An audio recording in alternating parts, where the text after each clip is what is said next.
Teste som.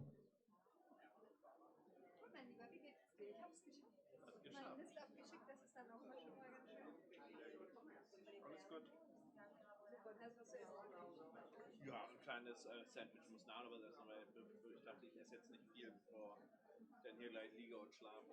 Ah, nee, aber das wird spät. Aber jetzt ist ja alles gut. Ich habe es ja abgeschickt. Deswegen war ich so panisch, weil ich gedacht habe, wenn das jetzt um 10 hier rauskommt oder so, dann organisieren wollen. Ich muss ins Hotel und dann will ich eigentlich auch lieber Bier trinken. Das wird dann schlecht. Nein, alles gut. Ich fand das ganz gut, weil das waren zwar jetzt nicht so viele Leute, aber es war halt auch wirklich ein Meeting von den Leuten, die mit der Sache irgendwie viel zu tun haben. Ich fand es ganz schön, dass sie da viele verschiedene Fälle gegangen sind.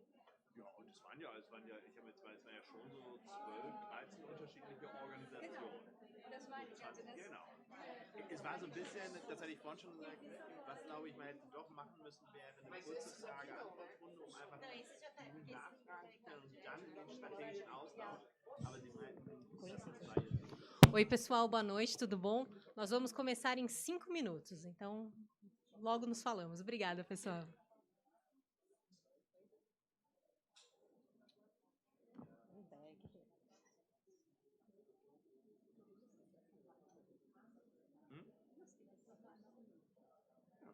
Aber es ist auch ein witziges Publikum. Hälfte ist älter, Hälfte ist. Ja.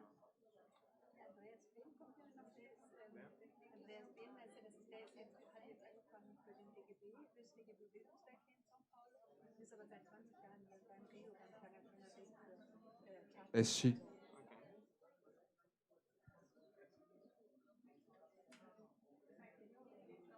Und er ist jetzt mit dem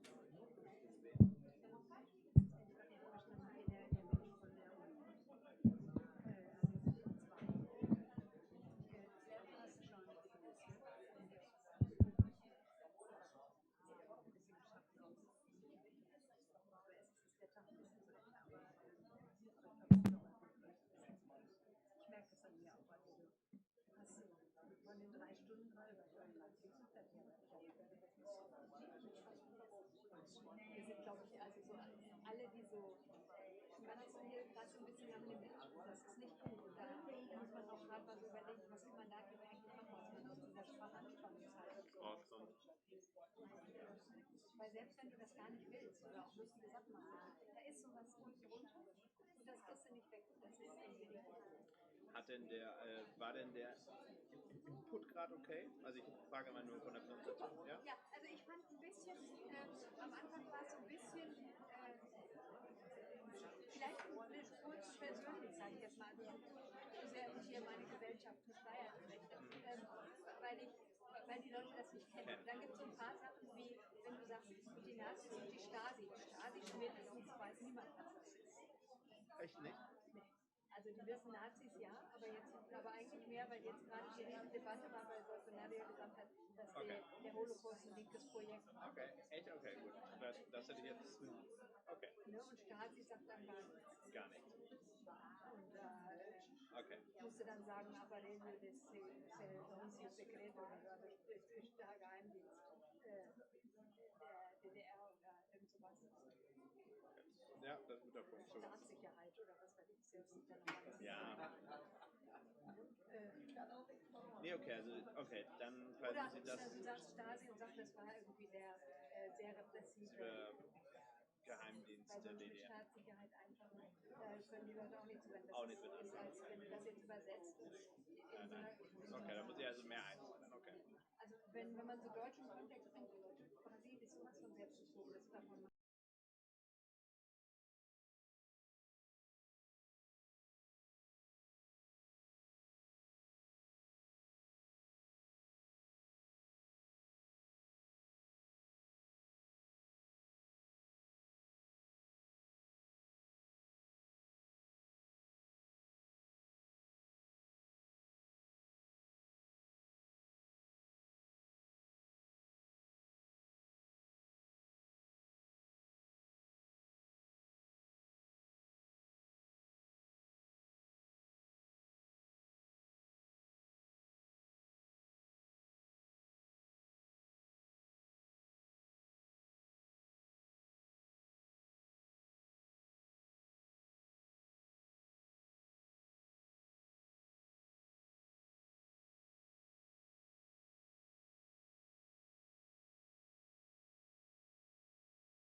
Hi, everyone.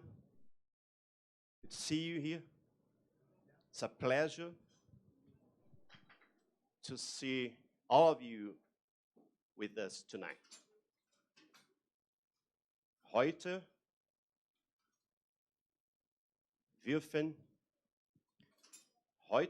wir als unsere Gast Malte Spitz begrüßen. Nós temos a honra de receber Malte Spitz na nossa universidade. Ich denke, ich brauche weiter nichts zur Person zu sagen, dass wir ihn alle gut kennen. Nós nem precisaríamos fazer a apresentação de Malte Spitz just because of the importance of his work worldwide. Devido à importância dele, do trabalho dele as politician, as researcher, as a worldwide person. Nós estamos muito agradecidos a vocês por estarem conosco. Eu gostaria de, antes de saudar a todos oficialmente pela PUC São Paulo, de passar a palavra a Annette von Schoenfeld. I give the floor to you with pleasure for your special... Muito obrigada. Muito obrigada. Muito obrigada a todas e todos vocês por ter chegado aqui essa noite. O meu nome é Annette, da Fundação Heinrich Böll. A Fundação Heinrich Böll trabalha bem perto com Malte, lá na Alemanha. E estamos uma fundação política da Alemanha, perto dos verdes da Alemanha. O Malte faz o seu trabalho político também nesse contexto.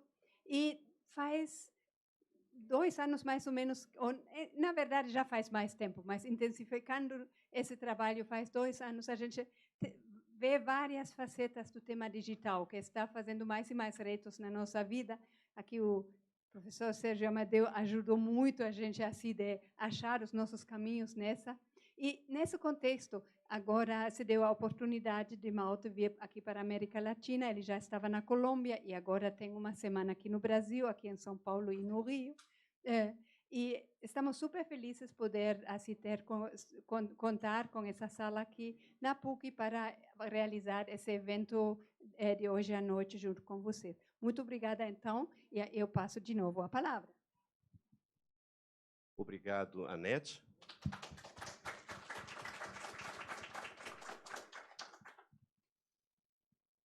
Eu gostaria, então, nesse momento, de compor a mesa, juntamente com Annette.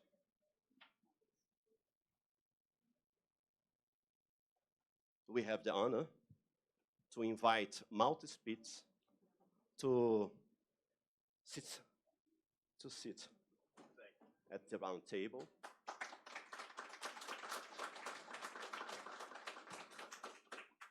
Ladies first. Professor PhD Janaína Quintas Antunes, secretária executiva da ABCIBA. Professor PhD Sebastião Esquirra, our president of the Brazilian Association of Researchers on Communication and Cyberculture. And Professor PhD Sérgio Amadeu da Silveira, of ABC Federal University.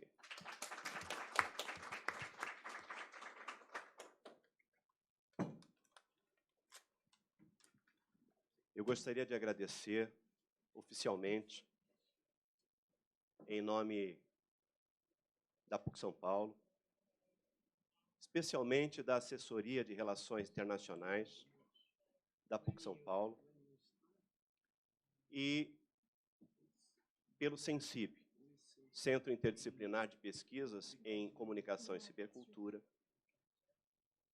a oportunidade de nós estarmos juntos com a Fundação Heinrich Böll para esse evento. Eu gostaria de agradecer muito também a minha equipe do Sensib, nomeadamente Letícia, Janaína, pelo trabalho prévio para que a gente pudesse estar aqui nas melhores condições. Com streaming do nosso setor de audiovisual, com a nossa tradutora, que foi muito bem escolhida pela Fundação Heinrich.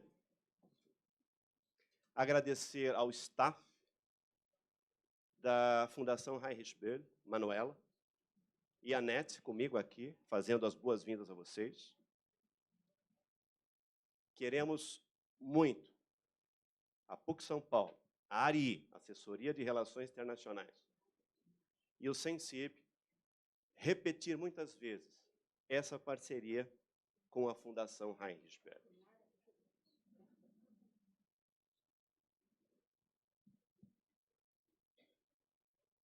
So from now on, our theme is important socially, politically, to be discussed.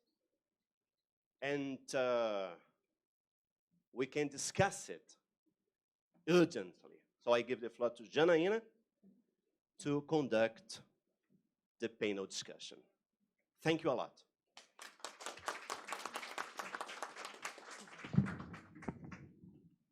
Boa noite a todos, sejam muito bem-vindos.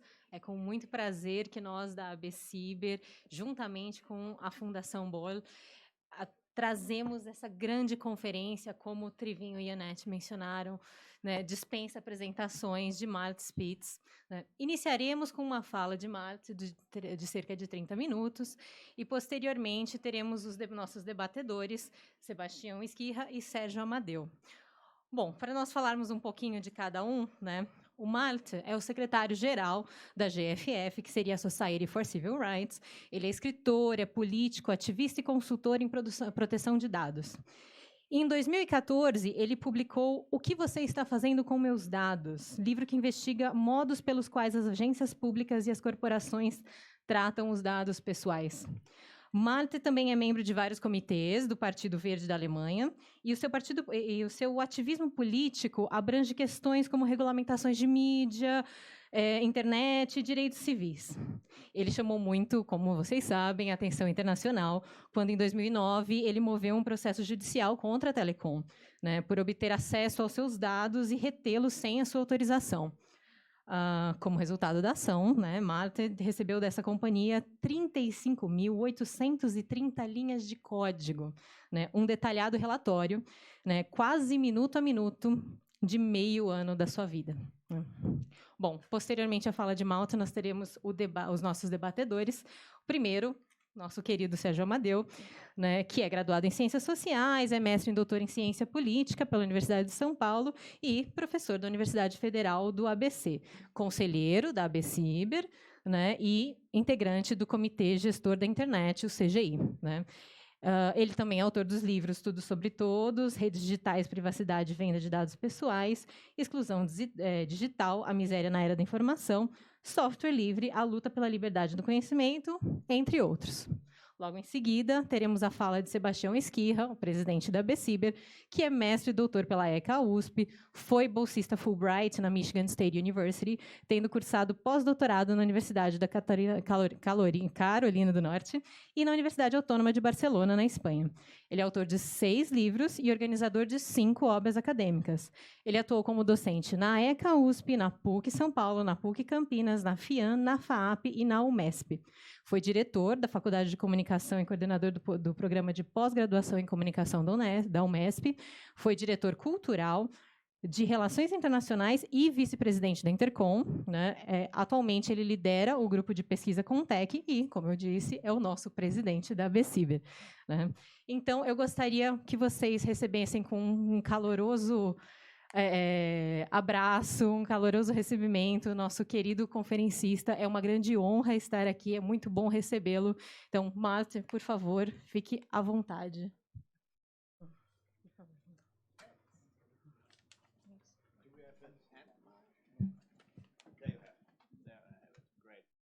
So it's easier for me to stand up a little bit. Also, thanks a lot for the invitation. I hope you can understand me all well. As said, I will talk, I hope not for 30 minutes, maybe a little more like 25 minutes maybe, a little bit about my own work, also about the situation in Germany, to give you an overview.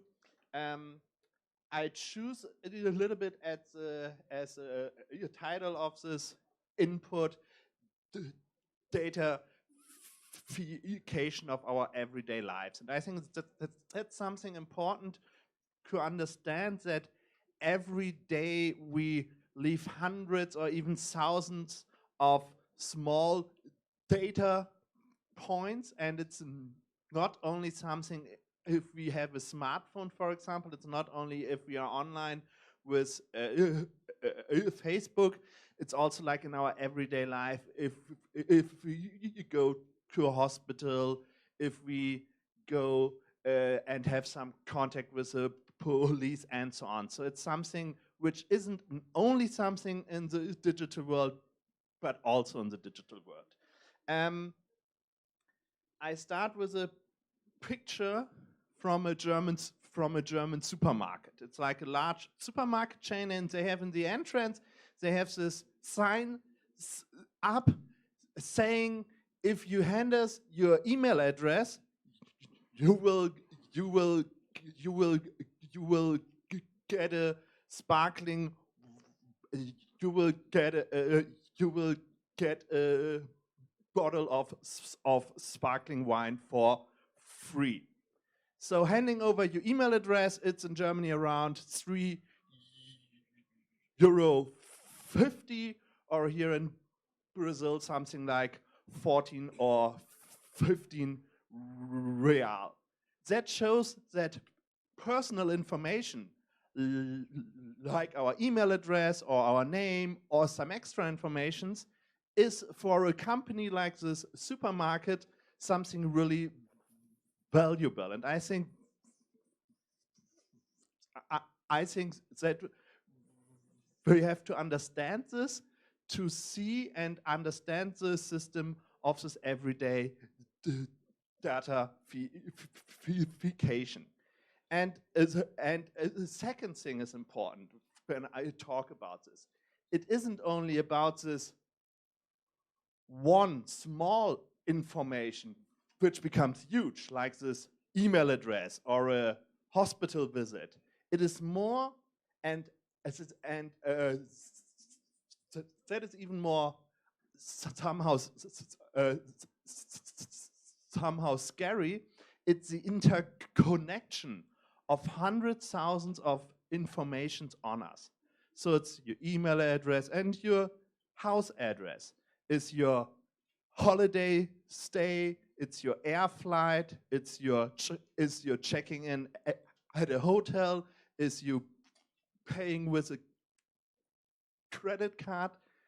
This everyday datafication leads to this huge map of our life, where companies, internet companies, but also classical companies, like, for example, companies who are doing financial scoring, for example, are mapping our lives and try to track every move and everyday habit of your life. And I will start with some examples. One example already has been mentioned a little bit. It was my legal fight against Deutsche Telekom, German. It's a German mobile phone operator. It's actually the largest one.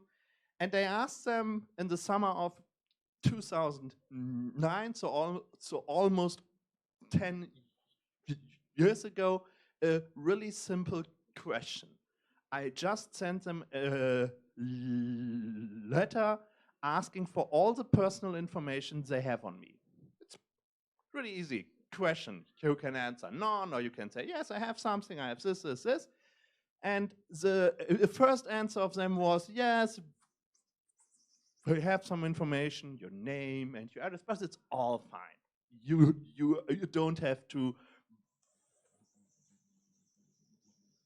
worry about it. I said, I am worried, so I really want to have my information. And so they sent a second answer, and was like a 3-page document. They had not only my name and my address, and for sure my mobile phone number. They also had my bank account information. They had my contract information. But I said, I think you have also some extra information on my mobile phone usage. And they said, that's maybe, but it's not our duty to answer this to you. And I said, yeah, it's my personal information you are collecting. And so I sued them, and I got almost 1 year later this CD. It was a real actual CD with an encrypted Excel file on it, and I got 1 or 2 days afterwards a letter with the encryption code, and I opened it, and it was an Excel file, and it was nothing special. It was just this Excel file, numbers, numbers, numbers, and I was like, wow, that's all the work just for this Excel sheet. And like after 3-4 days, or maybe it was a week, I opened it again, and I started to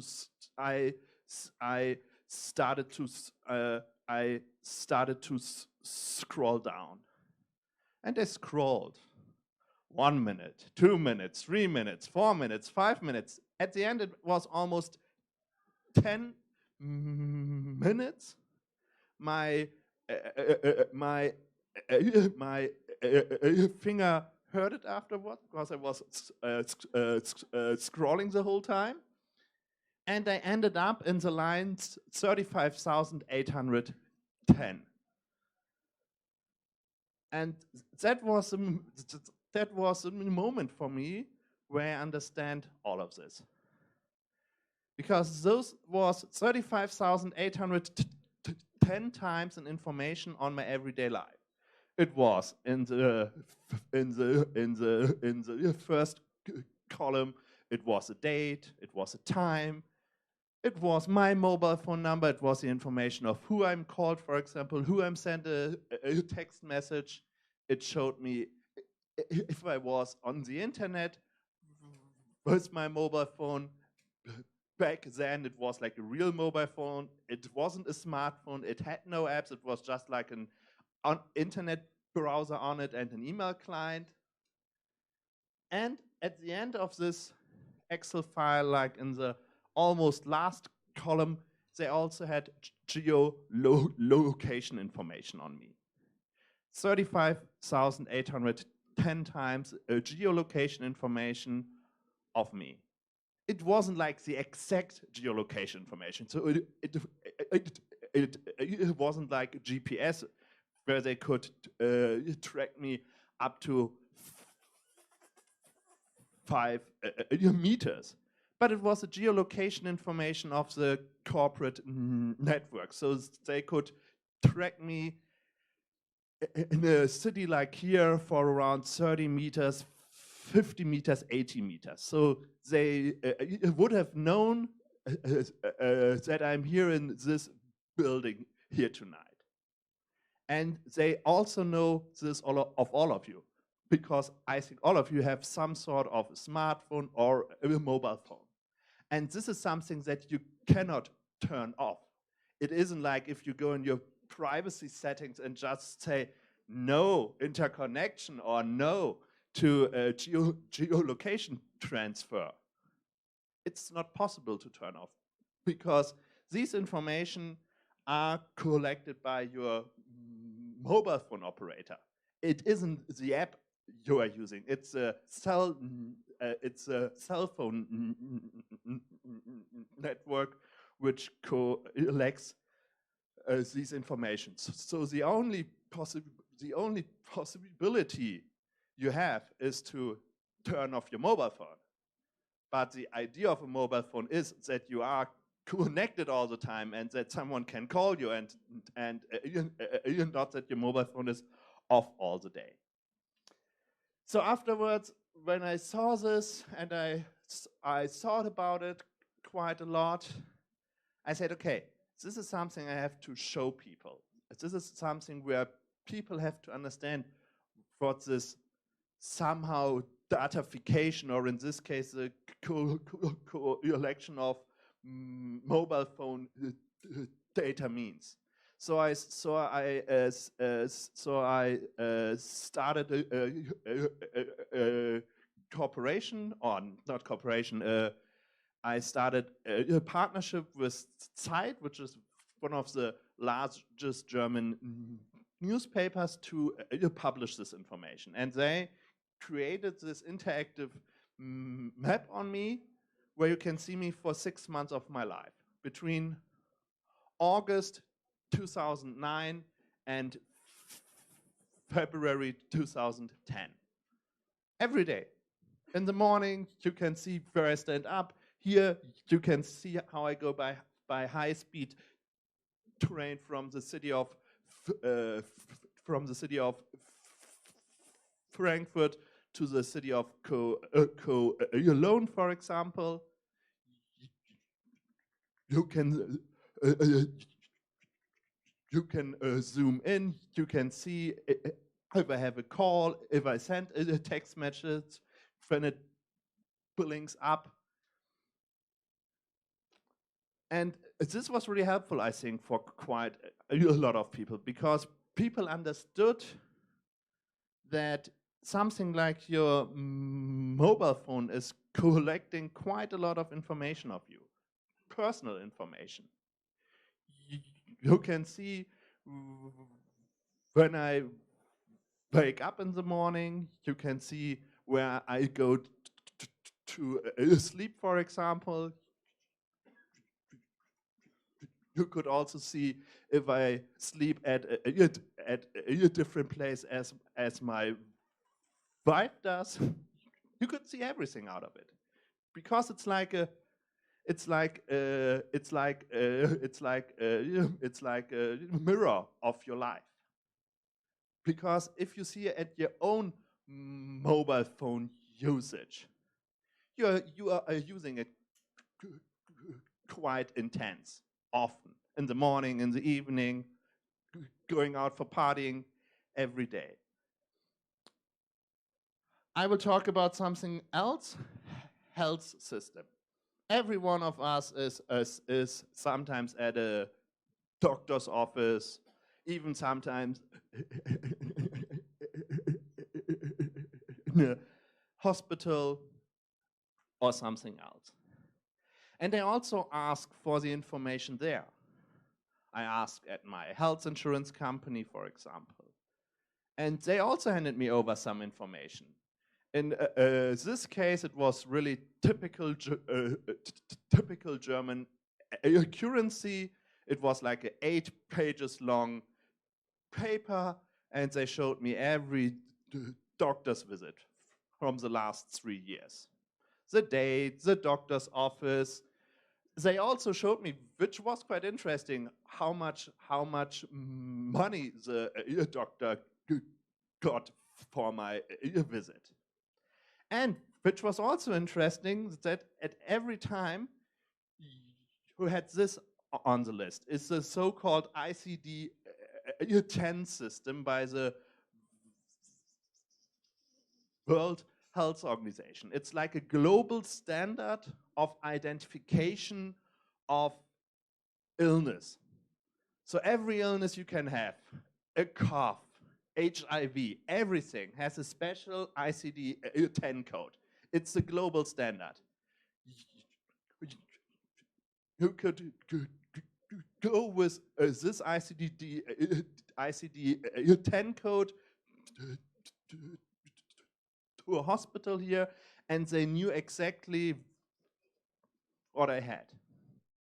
And I always thought, if the doctor at the end of my doctor's visit, comes to me and say, hey, here, Mr. Spitz, I have your blood samples, I have your X-ray results, you have X, Y, Z of illness. I thought that this is something really private. But no, it isn't private because it's stored by my health insurance for quite a long time. And they can exchange even those information with other health insurances, for example. So this is something, here's the spot free. So you can be confronted with something so personal, with something so personal like your health information. And this is something scary because there are some illnesses you don't want to share, for example. But it's on there, it's in their databases of millions of people, for example. And if you even think further, who of you has an Apple Watch? Does someone of you has one? An Apple Watch? One person, great. On this watch, you have this Healthbook app. And this Healthbook app measures all different kinds of your health utility information. How often your heart goes. They even can count how often you walk a day and all those information.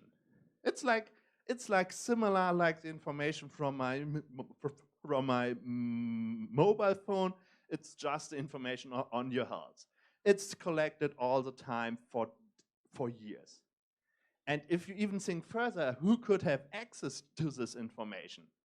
If you think about an health insurance, who tells you who get only health insurance if you have every day at least if you have at least 10,000 steps by foot, for example, or 20,000 to be extra healthy.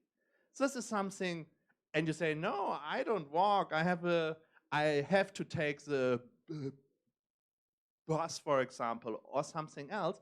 That this is an interference with your private life, which is quite intense. A third example is, just have to look at the time, okay? A third example is flying. Sometimes in your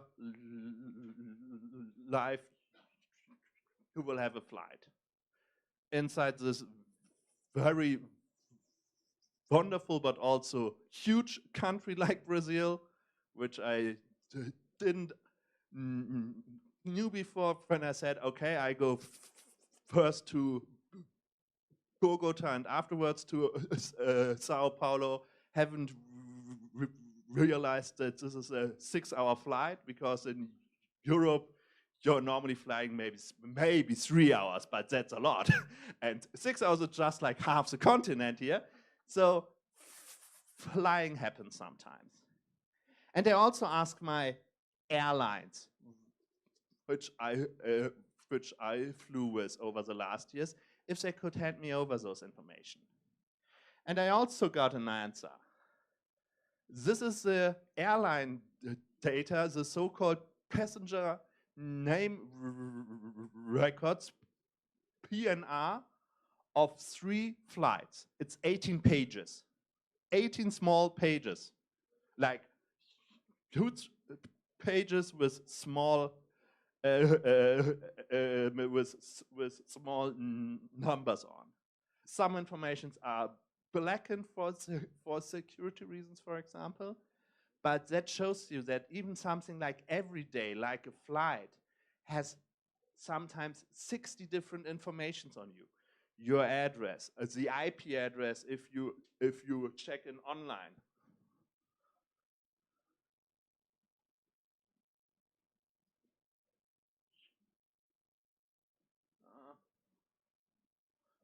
Forward. Sorry.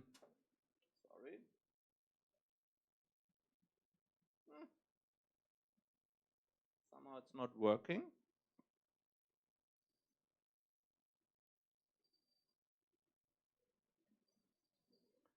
Try to start it again. So this is quite an important thing if you understand that, like something like a flight, they have all those different types of information on you, and that they also share it. And in the European Union, for example, they have to share those information with the federal police, for example. So this is something. Just have to move on a little bit. And I'm in again. You don't get to see this all again.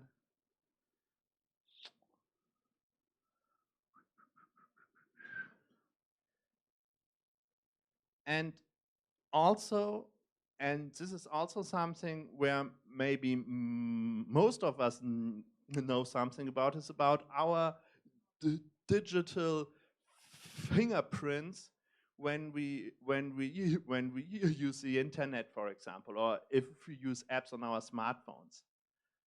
This is something where I could talk about again for 3 hours maybe, to show all the different types where companies, for example, are collecting information on me. I just want to make one point here, that this is a news headline from Germany from 2016, but it's a news headline that happens every week. That personal information from internet shops, from apps, from some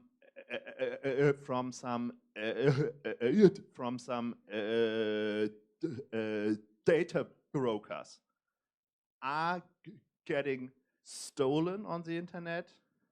There are data breaches. There is hacking where someone steals those information.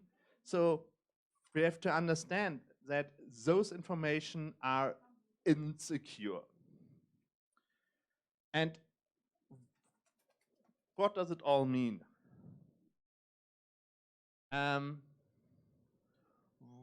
One thing which I think is really important to understand, because some of this which I've shown is a data collection by private companies.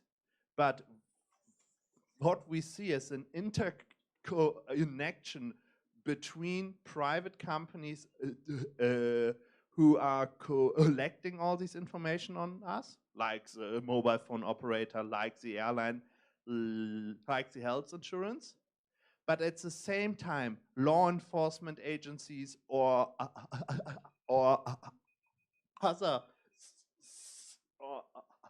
other state authorities have access to these huge databases.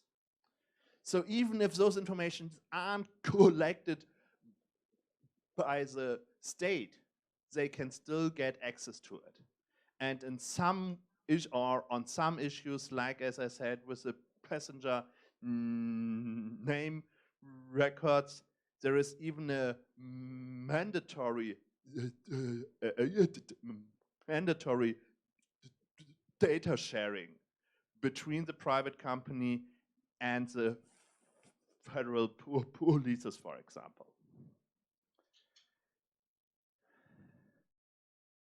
And even in Germany, and I think it's also a similar situation here, people don't see any harm on it.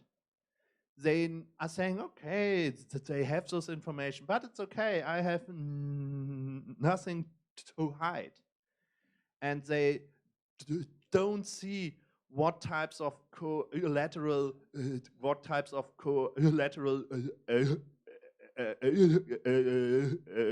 damages can happen.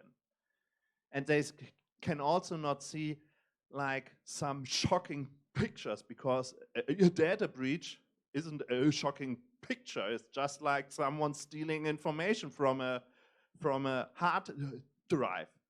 So I always ask myself a little bit, what is the situation in the digital age, that people understand, like as we saw with the oil industry, for example, when you see those pictures of an oil-smeared pelican, that our way how we are handling this is harmful to society, is harmful to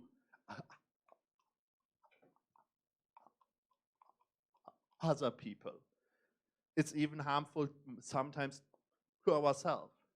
So this reaction when people see this, they say, oh, oil industry is maybe something we have to regulate more. So that we have to improve, for example, safety standards. We are not talking about this if there is a new data breach. It's just like an extra data breach, like the one yesterday and 1 week ago and 1 month ago. There is no real change afterwards, as we have seen over the last maybe 30 years when it came to environmental catastrophes like here with the oil industry. This is something just like a small marketing part, which I have written about in my last book, where I'm talking about what we can learn from environmental policies to regulate our digital world in the future. And what I'm asking for, and therefore it's really great to it is really great to be here with you tonight, is that we need a global discussion about how to handle our data. That we need some sort of charter for data rights. That we understand that it isn't only about the interaction me as a customer with a company like Facebook, for example. That we have to talk a little bit more general about how our data is used in an automated world, which is like a discussion for the next 5, 10, 20 years, when we will have really, where we really have implemented systems of artificial intelligence, for example, where we really have automated decision-making at the hospitals, for example, where all this input information I have just talked about will come back to us. All this health insurance information will have an effect on us when an automated system says if I have cancer or not, or if I have a mental illness, for example. So now it should go further.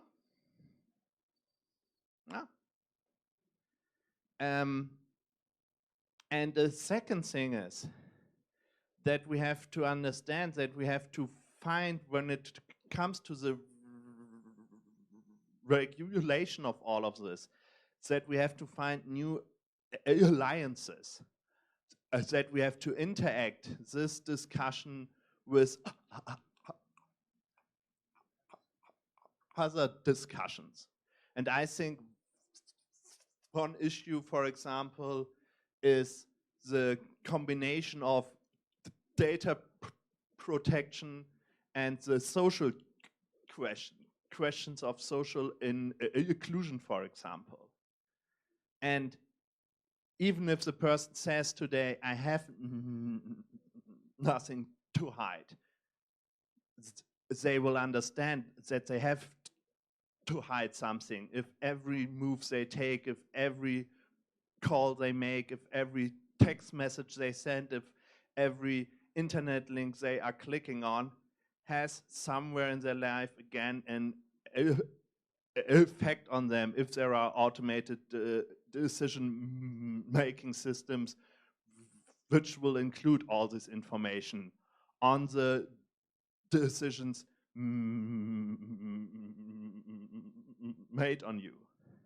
And the second point, and I don't know about this discussion here, but at least in Germany, and I think also in the United States, we have a discussion about that personal data becomes some sort of tradable good. And I think this is something insane. Because your personal data is something which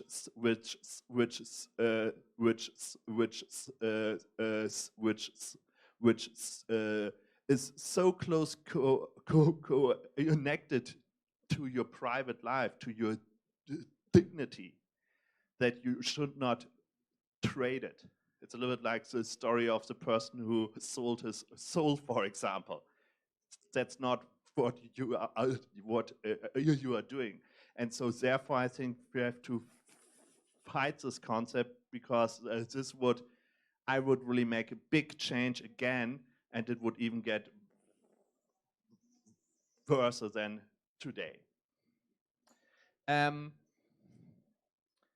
I think at the end, so I am still in my 30 minutes, and I hope even a little bit less.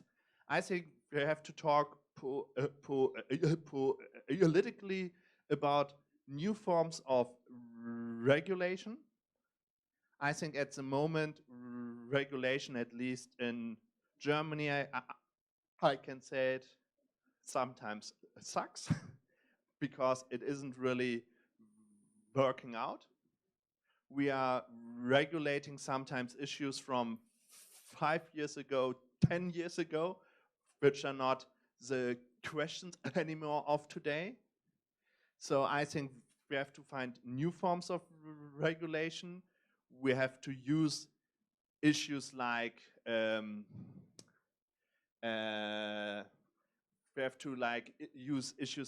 competition law, for example, to answer this.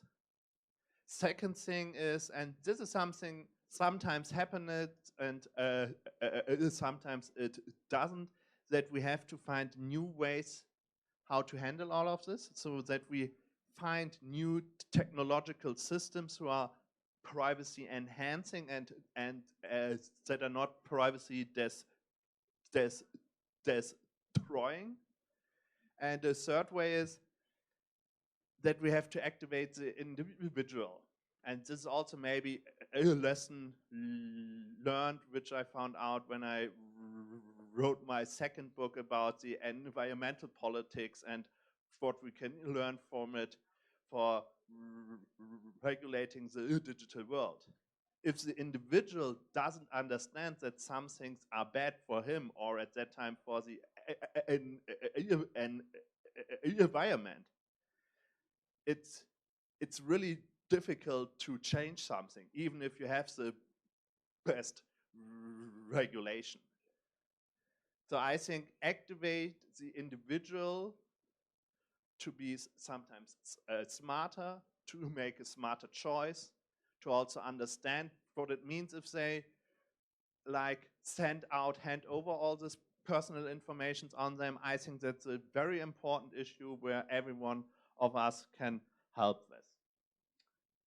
So, thanks a lot. I hope I could give you an overview. I could also inform you a little bit how things are sometimes interacting into each other, and I hope to hear some great inputs afterwards. Thanks a lot.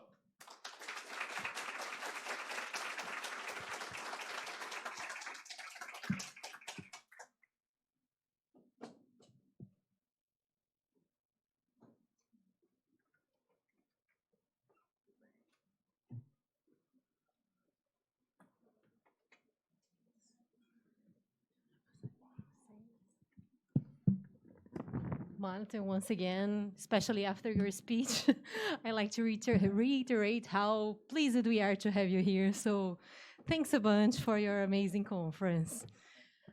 Assim, eu gostaria de passar a palavra para o nosso primeiro debatedor, Sérgio Amadeu. Well, thanks, Malte.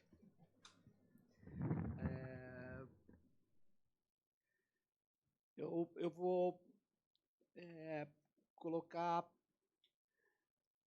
uma questão, um comentário bem rápido e vou fazer uma pergunta, né? O comentário é o seguinte: o Malte nos apresentou alguns exemplos claros do que eu chamo aqui no Brasil de um extenso mercado de dados. A economia capitalista hoje, ela está dataficada, ela está sendo movida por dados. Isso é chamado por alguns pesquisadores de vários nomes. Se você pegar o Nick Sniarczek, ele chama isso de capitalismo de plataforma. Se você pegar a Shoshana Zuboff, ela chama de capitalismo de vigilância. Mas o fato é que nós temos um grande problema. Um problema é que no coração da economia estão os dados. É como se a gente estivesse no século XX fazendo uma crítica ao uso do petróleo e dizendo assim, olha, nós não podemos utilizar o petróleo do jeito que está sendo utilizado, porque isso vai destruir o planeta. Nós estamos nesse momento com os dados. Nós não podemos permitir que os dados sejam utilizados da forma que estão sendo utilizados, porque isso destrói a liberdade e a democracia. Essa que é a questão. Mas como nós vamos enfrentar isso? A questão é, então, eu faço esse comentário. O Malte mostrou apps, né, aplicativos de saúde que coletam dados o tempo todo, e eles são feitos não para melhorar a sua performance, eles não são atitudes do biopoder, sei lá, que nós poderíamos falar que elementos disciplinares de uma sociedade disciplinar. Não, eles são elementos para capturar dados enquanto a gente tem a performance do nosso corpo. Então, o Malte mostrou isso, foi espetacular, como essas operadoras de telecom sabem exatamente onde nós estamos. Exatamente. Aí você fala, não, elas só sabem o nosso trajeto. Mas veja, se eu controlar as chamadas que você deu, para quem você deu, quantas vezes você liga, se você me passar isso durante um ano e eu colocar numa escala de grafos, eu posso falar, como o Malte mostrou, coisas muito importantes sobre a vida de cada um de nós. Então, veja, a questão o problema dos dados hoje é que eles são uma engrenagem, ou eles são um elemento crucial da economia, e isso envolve a gente deixar isso claro para todo mundo, que isso é uma questão crucial para as democracias. Eu acho que a gente tem que entender uma coisa que está sendo até deixada de lado por causa da enfim, muitas vezes você fala, não, isso aí é um direito que não está mais sendo executado, que é o direito à privacidade. O direito à privacidade não pode ser visto como um direito individual mais. Ele é um direito coletivo. Essa é a mudança que eu acho que nós temos que colocar. Por que ele é um direito coletivo? Nós temos que pensar como os ambientalistas pensaram a questão da sustentabilidade. Nós precisamos de um direito atual para que as gerações futuras tenham um quanto de liberdade necessário para que elas possam viver numa sociedade democrática. Para isso, nós não podemos, por exemplo, autorizar essa coleta de dados genéticos massiva, Não podemos concordar com a política externa norte-americana que diz, se nós colocamos um anteparo ao fluxo internacional de dados, nós estamos combatendo a livre iniciativa e a liberdade de expressão. Não, nós não podemos permitir que alguns dados sejam coletados, nem que alguns dados sejam transferidos. Essa questão não é individual, essa questão é coletiva.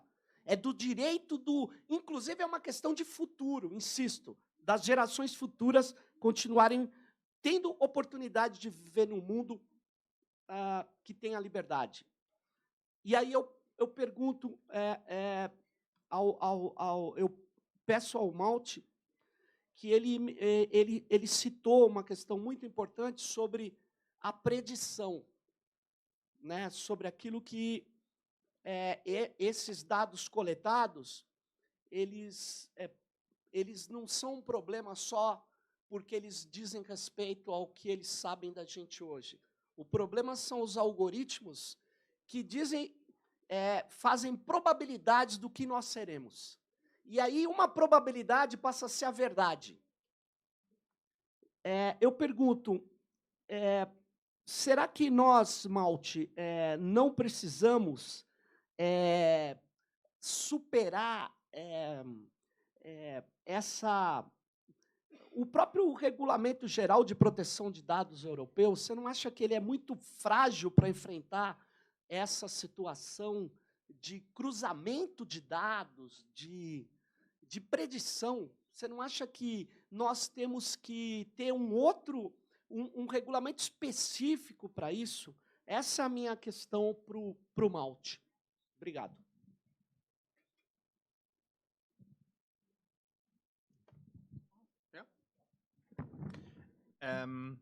Yes, that's the easy answer.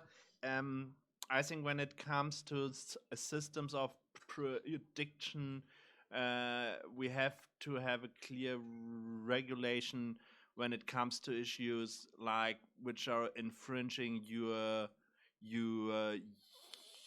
human rights in a really fundamental way. Like if there are discussions that there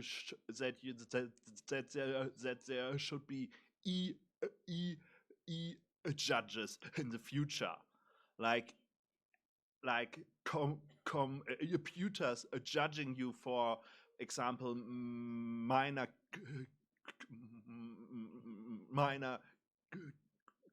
crimes, for example.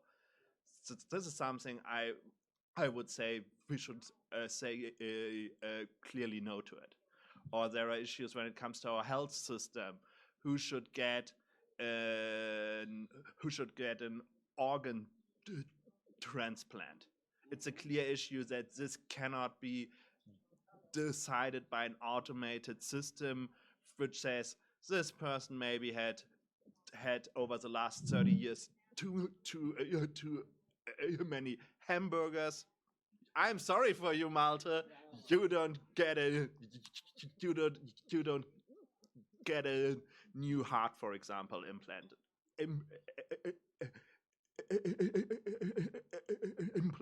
for example. So I think there are some sorts of our who are infringing so much in our life, and it's like our civil liberties issues, like clearly our core parts of our freedom, where such systems of prediction and such system of automated decision making should be kept out. I don't think that we can keep it out of everything. I think there are ways where those systems will be implemented, but I think when it comes to legal stuff, when it comes to health stuff, when it comes at least on the level of the decision making, I think it has to be excluded. At the same time, it's helpful for your health if automated decision making systems can interpret your X-ray scans and say, maybe you have this special disease because I can compare it in half a second with 100,000 of other X-ray scans. but then still there has to be a doctor at the end, at least, who says, right, that's helpful information for me. Or say, no, this system makes a failure. And I think the important question for us as a society is, how do we trust the individual person to overrule such automated decision systems? Because nobody wants to take the responsibility for it. And I have a really good example, and then I'm also finished by this. In the United States, there are automated decision-making systems implemented in the field of the local authorities for the oversight of child abuse, where they have lots of different input informations. If the parents are alcoholics, for example, if there are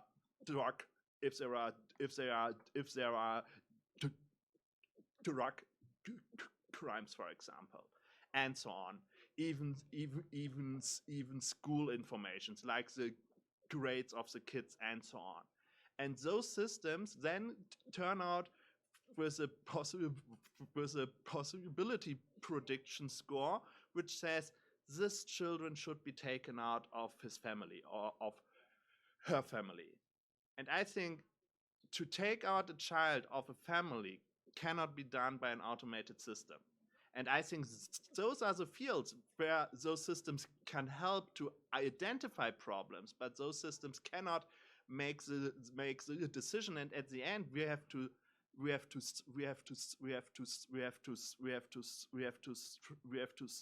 strengthen the individual who says, then I don't believe into that because I know the parents, for example. Even I go there every day and check if the kid is okay.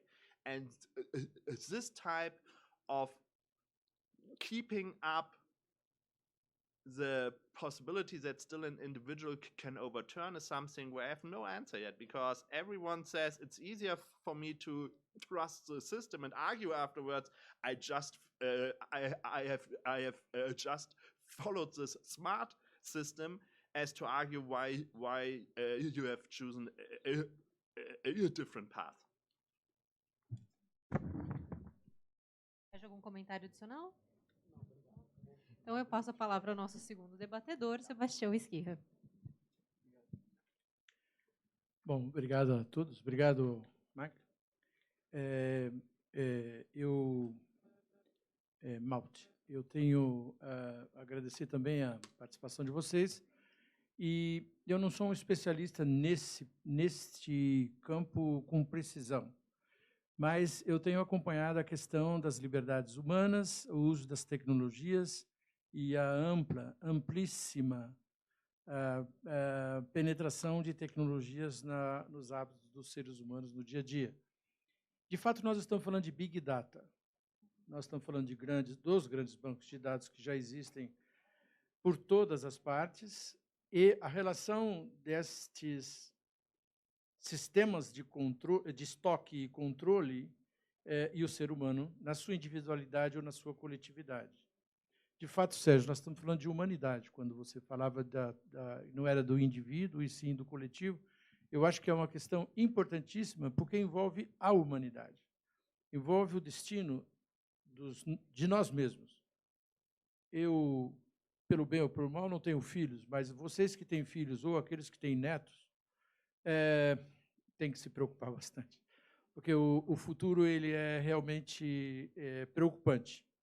Então, de um certo jeito, a fala do Malte esclarece uma situação pessoal que ele trouxe para o mundo, não só na Alemanha, mas se tornou um case mundial, quando ele enfrenta uma forma do poder de controlar dados. No caso dele, a telefônica deles lá, sistema telefônico. Ele nem falou do Google, ele nem falou do Facebook, ele nem falou do Instagram, ele nem falou do Periscope, ou essa infinidade, ele não individualizou, né? essa infinidade de aplicativos que nós estamos continuamente sobre eles.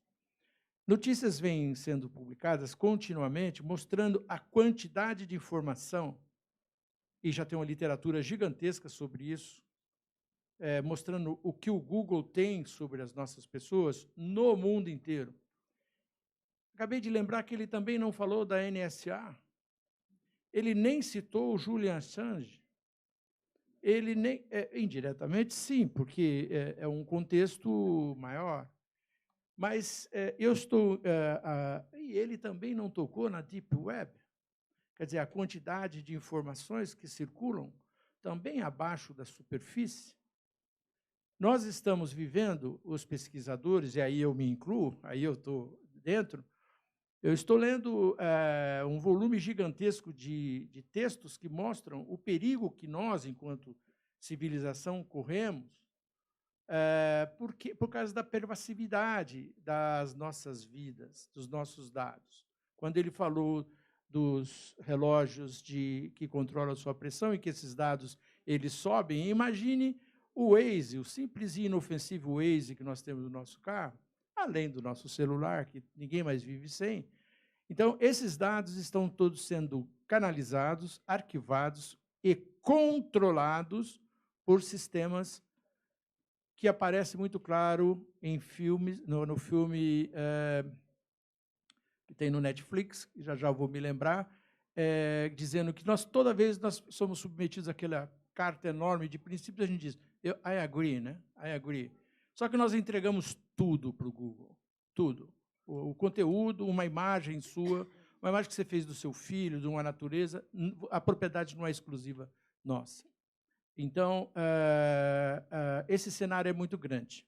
Eu não quero falar em excesso, e eu queria, então, passar para o Malte uma pergunta. Malte, qual é a angulação que você tem, a partir da Alemanha e das suas reflexões, dos seus livros, com relação a esse mundo dominado por essas empresas e tecnologias essencialmente norte-americanas, para não dizer as chinesas, etc. Mas vamos ficar num recorte só. Gostaria de ouvir a sua opinião e depois passamos para todos. Obrigado, Malte. Obrigado pela sua excelente palestra.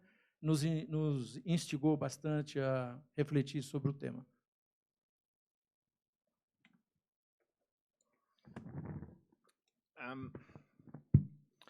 I think that we have to find new ways, as I said, to regulate those companies. Those are global companies. Most of them, for us, are coming from the United States, but as you also said, there are similar companies from China who are also expanding globally.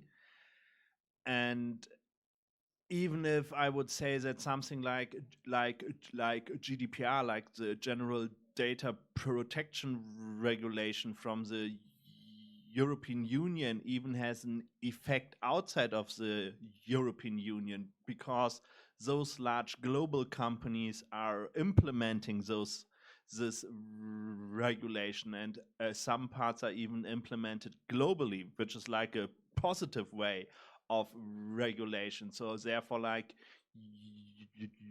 European data protection regulation gets expanded to other parts of the world, I think that it's not working to regulate them only on this issue. I think we have to regulate them also on the safety issue, on the issue of IT security. We have to regulate them on the issue of competition law. We also have to talk about classical media regulation, where we had for the last 70, 80 years, when it came to issues of newspapers, of television, and so on, also forms of regulations, which is also something those companies have to face. And also an issue like taxation. It's insane that those companies don't pay taxes almost, or in the United States they even get tax returns, which is even more insane, that they get money back from the state, even if they make dozens of billions of extra each year. I think we also have to talk about alternatives, and one alternative where I get more and more clear on for myself is when it comes to democratic procedures, especially like access to information. It isn't any longer feasible that a company like Facebook says who gets access to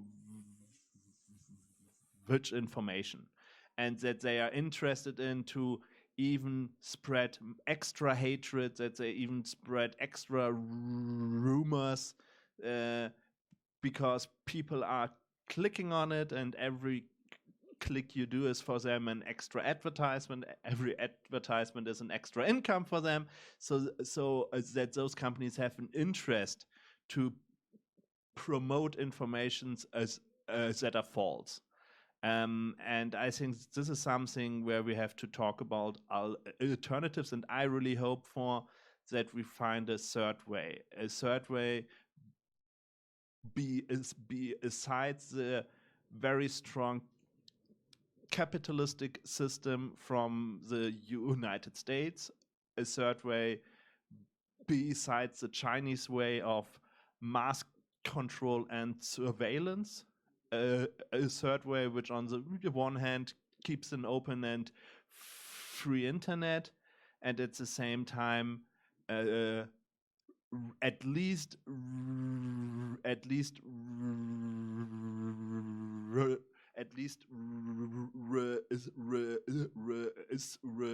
respects human rights, and even further maybe can promote it.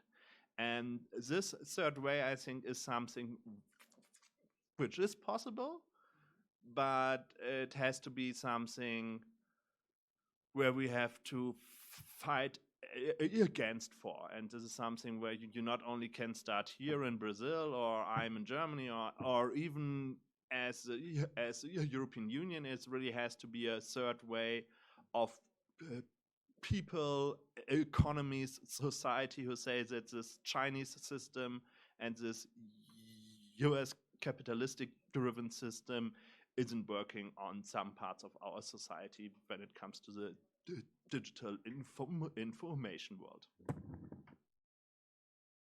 Thank you, Malte. Comentários adicionais? Não, eu posso fazer uma... vou aproveitar que a Janaína vai abrir para... Antes de abrir para as perguntas aqui, para o Malte, né? Eu queria só falar duas coisas. Primeira, o Julian Assange está sendo injustamente preso na Inglaterra. É uma farsa descomunal contra uma pessoa que não distribui desinformação em rede, mas, ao contrário, distribui informação que as pessoas deveriam saber, informações de estados e grandes corporações. Então, ele está pagando o preço de ser um articulador do Wikileaks. E eu queria dizer rapidamente o seguinte: uma outra pessoa que, por ser apoiador da Electronic Frontier Foundation e também da comunidade de software livre e também do Wikileaks, o Olabini, está preso hoje no Equador. Ele está preso e a acusação é nenhuma, é nada consistente. É uma pressão norte-americana que faz com que um presidente do Equador faça uma ação completamente arbitrária. Eu só queria aproveitar aqui esse nosso debate para pedir que vocês divulguem isso, que assinem as listas, os abaixo-assinados, divulguem isso nas redes, porque isso é muito importante para a gente poder defender a integridade dessas pessoas. Eles correm riscos efetivos por terem lutado em defesa da liberdade da informação e não da desinformação. Então, eu agradeço, vou passar. Ok, um detalhezinho só, eu tentei buscar na memória, o nome do filme é Terms It May Apply, está no Netflix.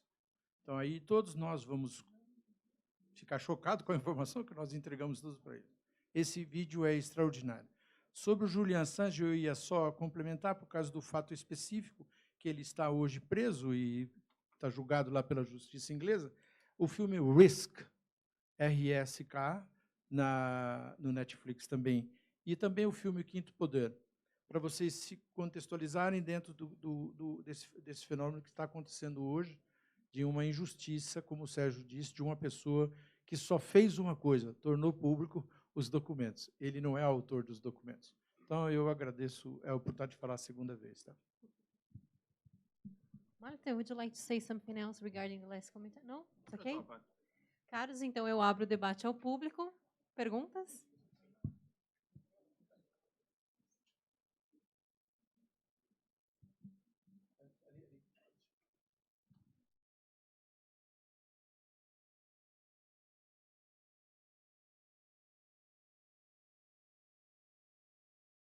Boa noite, obrigado. Eu sou Luiz Henrique, eu sou doutorando aqui da PUC, estou pesquisando as dimensões subjetivas da economia da atenção aqui na psicologia social. Os dados que foram passados aqui são chocantes, mas os marxistas têm uma piada quando alguma coisa que a gente descobre sobre capitalismo nos choca, que diz, imagina quando você descobriu o que é mais-valia. E é um pouco nessa linha do que eu queria perguntar. Eu trabalho com alguns autores, o professor Marcos Dantas aqui no Brasil, o Christian Fuchs, Jonathan Beller, sim, onde eles falam que existe nas redes sociais o trabalho não pago. O que a gente viu aqui é uma espécie de expoliação. A gente brinca, o perder o Playboy, quer dizer, os dados são simplesmente roubados da gente. No trabalho das redes sociais, a hipótese desses autores, que eu concordo, mas eu tenho um insight, é esse que eu estou pesquisando, eu queria que vocês, por favor, comentassem, é de que se você não está nas redes sociais, você não tem sociabilidade. Cada vez mais a sociabilidade se realiza nas redes sociais. E as redes sociais tornam a sociabilidade uma mercadoria. Para eu consumir essa mercadoria, eu tenho que assinar um contrato. O que é curioso é que, aparentemente, essa troca, esse acesso a essa mercadoria se dá de forma gratuita. Mas esses autores dizem que não é exatamente assim. Para que eu possa trocar, até acessar essa mercadoria, eu troco força de trabalho.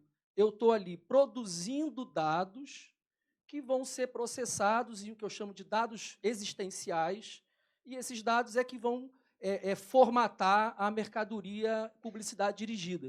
Então, eu queria que vocês, por favor, comentassem a hipótese. Obrigado.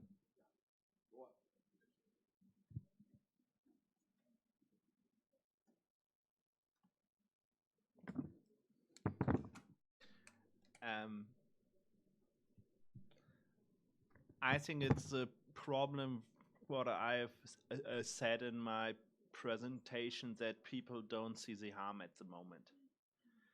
That people see, oh, there is a new service. It's a social network. I can connect with all my friends. I can share videos. I can chat with them. They have these nice functions, like they inform me if a contact of mine has birthday, for example. That's one of the functions. Actually, people really often use with Facebook, but they don't see what comes out of it.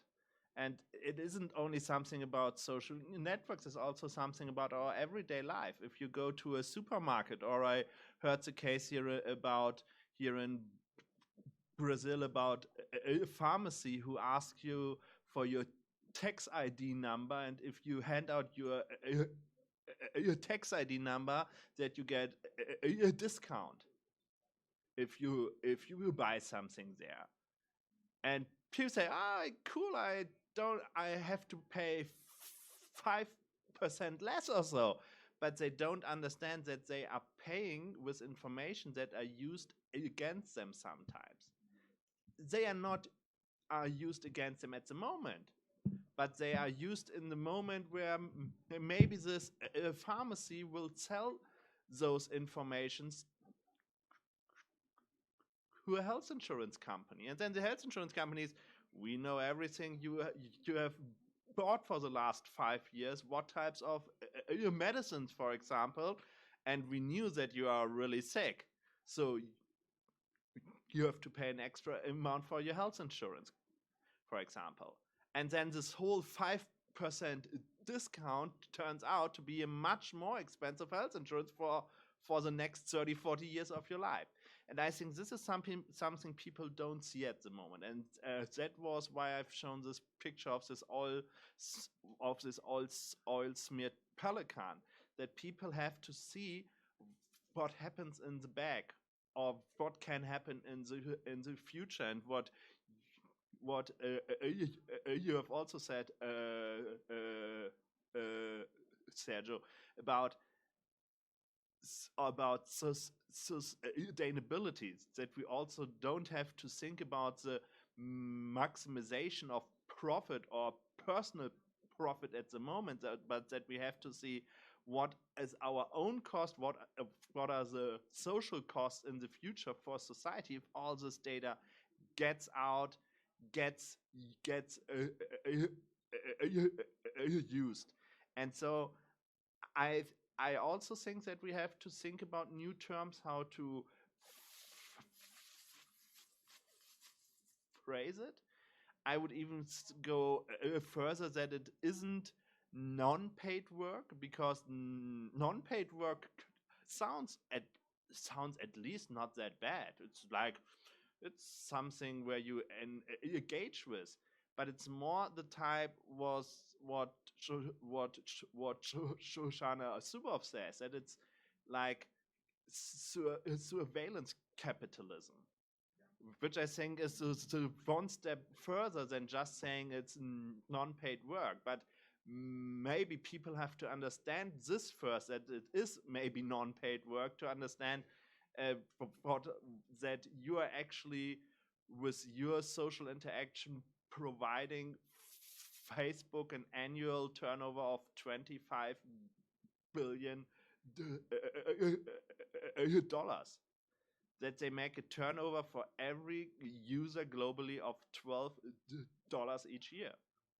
And you are saying, so that people understand how much money is in that game. And if it goes further than just advertisement online into you really like the expensive industries, like the health market, it would be even it would be even have a larger effect. So I think really this issue of how people can understand that this form of free isn't really free, or that you don't have to pay something for it, that they understand what are the real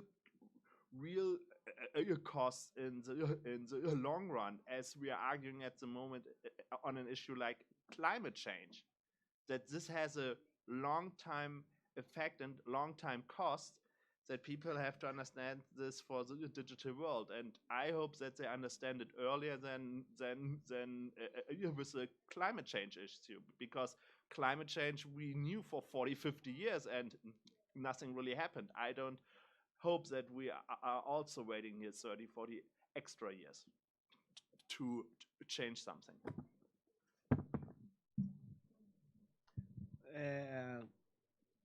Eu só vou fazer brevíssimo comentário.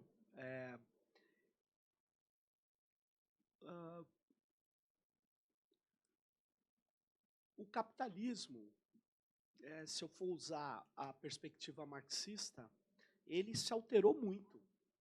Ele se alterou muito do século XIX e do século XX. E eu acho que a chave de explicação o André Gorz, infelizmente falecido, começou a dar há muito tempo atrás, quando ele escreveu o livro chamado O Imaterial.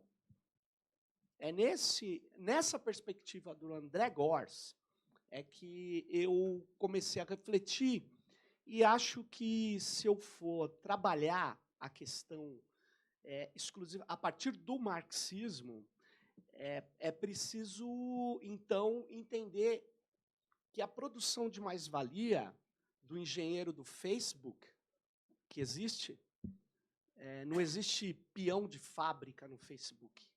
Existe engenheiro, existe técnico, existe pessoas experts em Big Data.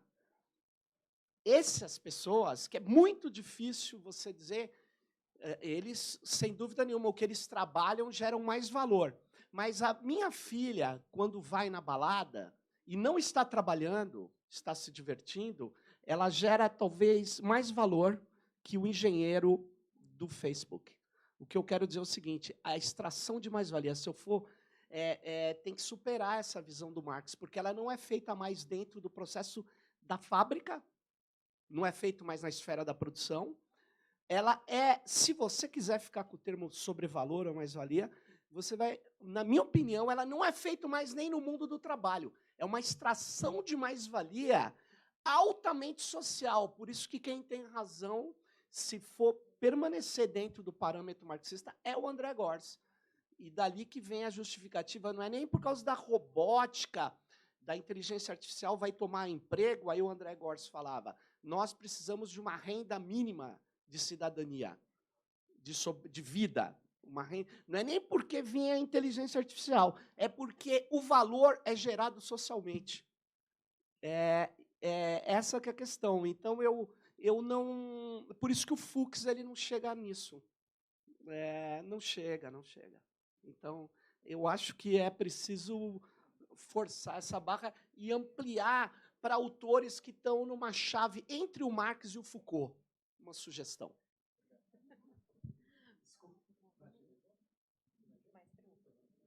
Mais perguntas?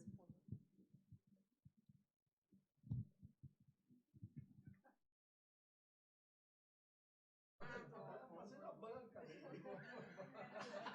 Eu vim aqui para isso. Já deu a pista. Meu nome é Selma, eu sou jornalista e agora psicóloga, recém-formada, então tentando juntar as duas coisas. Então eu vou um pouco na linha ali do colega.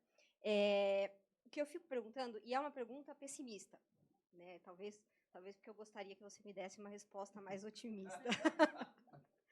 Mas o que eu fico pensando assim, de toda essa interação de dados, se a gente pensar em Google, Facebook, principalmente redes sociais, isso faz emergir uma espécie de, enfim, alguns estudiosos falam de um inconsciente coletivo digital, que permitiria uma manipulação da gente a tal ponto que a luta por uma regulação se tornaria quase irrelevante daqui a algum tempo. As pessoas nem mais enxergariam a necessidade de uma regulamentação. Então, por isso que ela é uma pergunta pessimista, né? A gente está chegando nesse ponto, você acha que não? Por favor, me diga que não.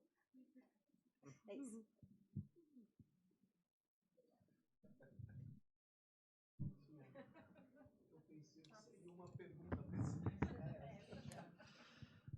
I have to give an optimistic answer because I don't want to fly home next week and say, okay, we are all fucked up.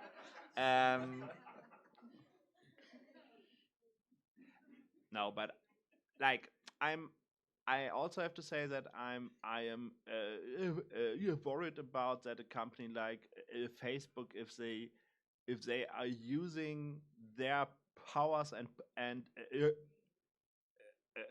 possibilities which they have at the moment to control what 2.3 billion people on our planet can see every day, which articles in their news feed, which advertisements, and so on.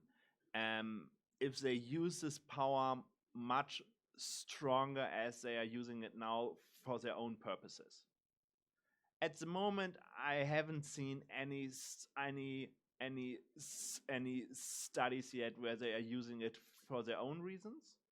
So they are not filtering out articles on privacy violations from Facebook, for example. So that's not happening after my knowledge at the moment, at least. But I'm also worried if they are doing something like this. Or I'm also worried if they say to a political party, we don't sell you advertisements, so you cannot reach the audience easily on our social network.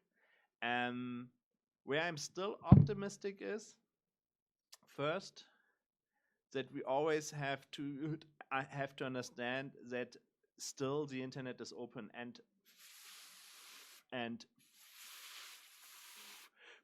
free, that we can have the possibility, and we've also seen something similar in the last 20-25 years, where we also talked about companies and platforms who said they are so crappy and they are worse and they have a bad influence on our children. They have like that there always has been a company, a new platform which just rolled up everything. So if I started the conversation on digital rights 2002, 2003, we talked about AOL as this awful company who was censoring the internet because they had no real internet browser. They only had their own platforms. And it was like the dominant internet service company in the US, but also in most other parts of the world. AOL now is dead. There is no AOL because people understood it's crap and that we need something better. Similar with the social media or with a social platform like MySpace, which also had 2007, I think, 600 million users at a time where we hadn't 3 million, where we hadn't 3 billion internet users. So at that time, much more people were at Facebook as even maybe today on Facebook. Like at that time on MySpace, at the moment on Facebook, for example. So I'm still hoping that if companies turn to go the wrong way even more as they are doing it now, that there will be alternatives where the people will just move to, as we see at the moment from social media platforms. First was Facebook, then what was WhatsApp, then was Instagram. The unfortunate situation was that Facebook already had that much money to just buy WhatsApp, that just buy Instagram. But this isn't, like I always argue, it isn't clear if there is Facebook in 5 years from now. I am really not convinced if this company will stay at such an important actor, because I still believe that the individual can change something, as I said in my presentation. I'm also see that from an economic point of view, that if a company uses their power just for their own purposes, that there will be also some market mechanisms which will just change it. And thirdly, I still hope that regulation, as I said, in the whole context, and it can't be only privacy regulation, but it also has to be competition law and so on, will still be effective. And that we have now a time frame which isn't large. I think it's like 3-8 years maybe now where we can start this regulation. But I'm optimistic that it works out. But it is something we have to demand. It isn't something where we just can hope for, because it is something where you really have to work for, that on every aisle, on every continent, there are changes made that will have a positive impact, that the influence of those companies gets smaller, and that regulation works. comentários dos nossos outros debatedores sobre essa pergunta?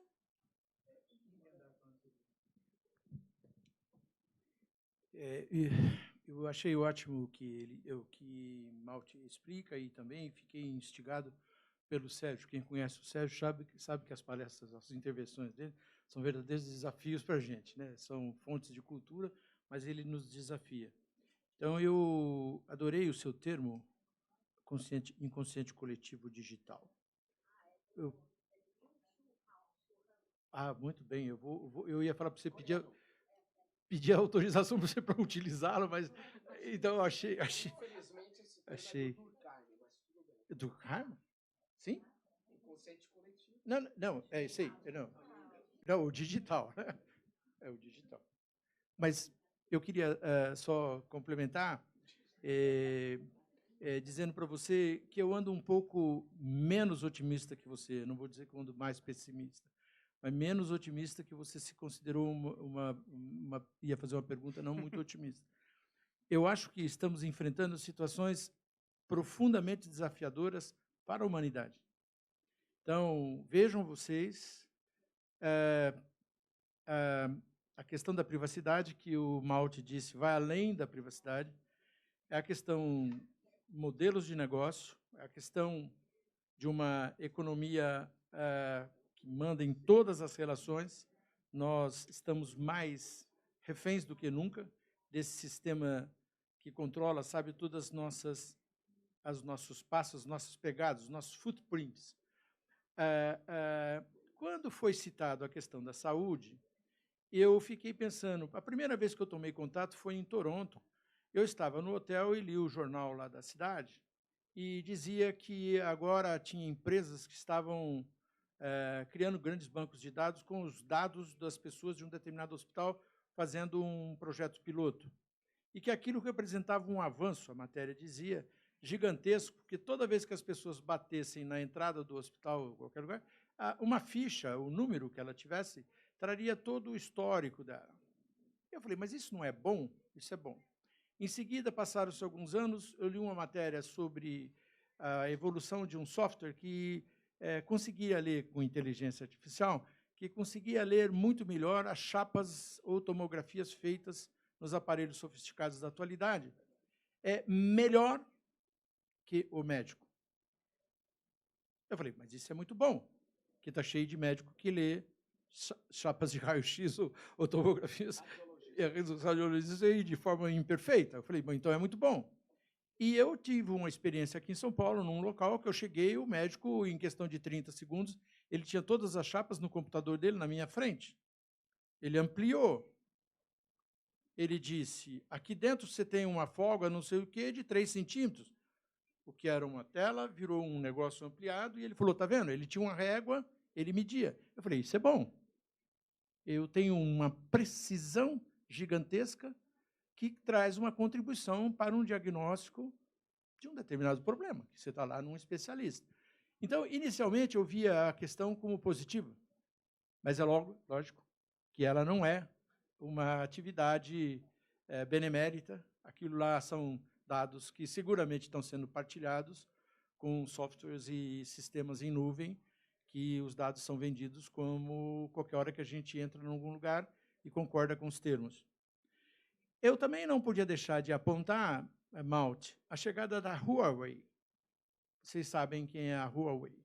Não sei se eu estou pronunciando certo. É aquela companhia chinesa, a maior do mundo, praticamente a maior do mundo na área. Huawei. Acho que é Huawei. E os americanos estão apavorados com eles, porque eles vão dominar o mundo e eles vão já chegar no Brasil pela segunda vez, e eles vão trabalhar com 5G. Se a questão era complicada com o 3G ou 4G, no Brasil a gente diz que a gente até tem 4G, mas é muito poucos lugares. Agora, vocês imaginam no 5G. Então, essa é a grande companhia, um poderio gigantesco, os americanos estão apavorados, acho que vocês estão sabendo. Então, imagine os dados, a velocidade dos dados, a capacidade de organizar, de manter, de fazer links, de fazer filtros das mais diferentes necessidades. Alguém que compra vai lá e compra um filtro sobre as tuas o seu histórico dentário. Sabe? Chega ao nível, com esses softwares sofisticados, de diminuir, de fazer um foco extremamente preciso. Lógico que a gente fala muito em companhias de seguro ou de planos de saúde, porque aí eles ficam sabendo as tendências, eles ficam sabendo do nosso DNA, eles ficam sabendo dos problemas de saúde dos familiares, dos pais.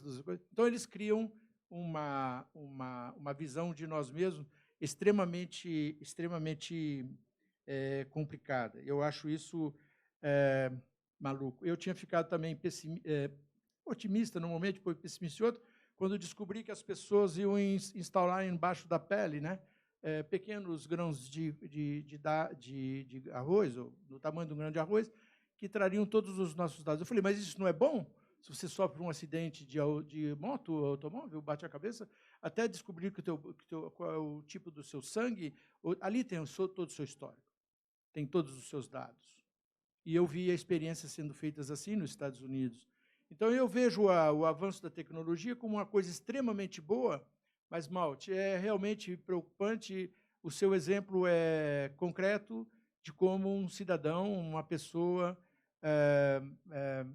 tem seus dados copiados, né? E seguramente vendidos. Portanto, tem alguém ganhando com esses dados por trás do sistema. É isso que eu acho que é necessário a sociedade se proteger, ficar atento e regulamentar. É necessário regulamentar, sim.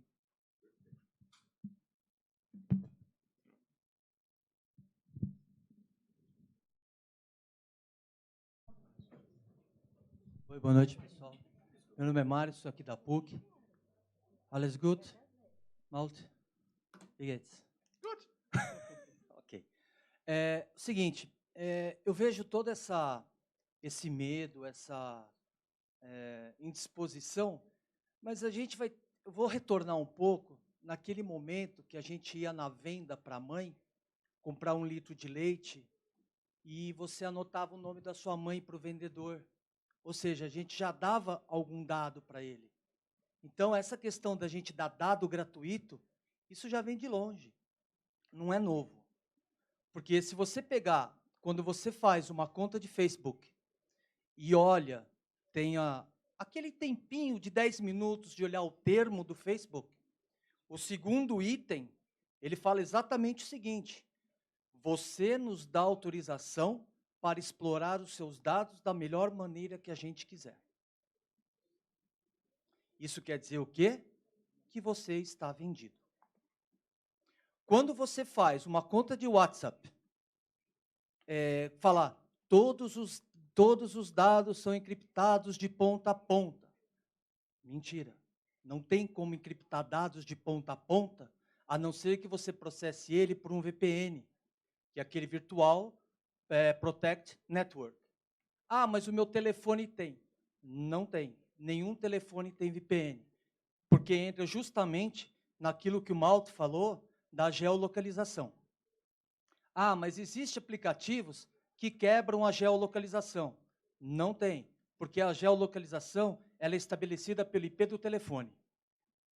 Então, se você está em algum lugar, não adianta você pôr software, aplicativo, sair correndo, não tem.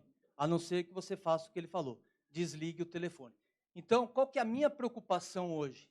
É como a gente distribui esses dados. Você, quando alguma loja te liga, você poderia passar o número de CPF, o que você fala? Nem a pau, não passo. Só que você vai abrir uma conta de Facebook, de WhatsApp, você dá todos os seus dados ali, sem perguntar nada, sem questionar. Por exemplo, eu fui comprar um rádio para o meu sogro, na época, nas Casas Bahia, e na hora de pagar, eu ia pagar em dinheiro, o moço falou, você precisa fazer um cadastro com a gente. Eu falei, eu não vou fazer cadastro nenhum, estou pagando à vista. Ah, mas sem o cadastro você não pode comprar. Eu falei, então tá, eu vou ali na loja do lado e compro. Não, senhor, espera um pouquinho que a gente vai ver o que faz. Então, os dados que a gente dá, muitas das vezes é gratuito e a gente nem percebe. A gente nem percebe. Então, eu acho muito estranho a gente ficar com medo. Nossa, privacidade. Mas a gente está fazendo isso gratuito, gente.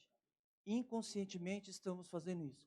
Enquanto você está pessimista, pode continuar pessimista. O negócio vai piorar. Então, quando o Agamben escreveu aquele livro do dispositivo e o amigo, e depois ele escreveu sobre os corpos, ele não estava nada errado. Hoje, a maior matéria-prima para as empresas, né, as grandes empresas, é o nosso corpo, é o que a gente dá. Ou seja, a gente não é mais pessoa, nós somos dados. E quando o Sérgio Amadeu fala que esses dados é para um mercado capitalista, é mesmo. E a gente não ganha nada em troca. A gente ganha farelo de troca. Não é? Então, a gente ganha farelos. E olhe lá se a gente ganha farelos. Então, você fala, puxa vida, vem um monte de propaganda para mim. Pô, é lógico que vem. Você deu autorização para vir propaganda para você. Então, a minha briga constante é essa. É você ter os seus dados, você liberar os seus dados gratuitamente, a troco de nada, e continuar feliz com tudo isso. Poxa, às vezes a gente tem um grupo de pesquisas, fala, pô, mas o WhatsApp não, tem vários outros. Tem o Briar, tem o Signal, tinha até a certo ponto, até pouco tempo atrás, como é que chamava aquele do aviãozinho? O Telegram. Agora já não é mais nem seguro mais o Telegram. Nunca foi, né? Nenhum nunca foi, né, o professor? Então, o que acontece? Semana passada, 6 empresas americanas tiveram os Big Data estourados e os clouds estourados. Então, não tem segurança, não tem privacidade, não tem nada. E um outro alerta, o tanto de empresa de antivírus que tem surgido é o mesmo número de empresas de Big Data que tem surgido. Então, a gente tem que tomar em conta que a mineração de dados ela é global. Ela é uma coisa globalizada. Então, na década de 80, o Malte, não sei, você nasceu em que ano, Malte? 84. 84. 4 anos. 4 anos antes, uma empresa alemã lançou no mercado uma boneca chamada Kyla, que ela coletava dados das crianças. Isso em 1980. A sua mãe deve lembrar disso. E depois de 1 ano, ela foi retirada do mercado. Como pode? Isso lá em 84. Então, a coisa da vigilância, a coisa da não privacidade vem de longe. Aí a minha pergunta para o Malte, nem sei se é uma pergunta, qual é o caminho, Malte?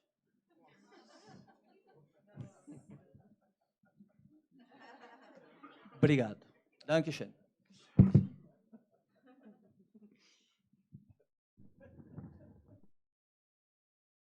I will keep it in mind and I will answer it at the end. It's a hard question.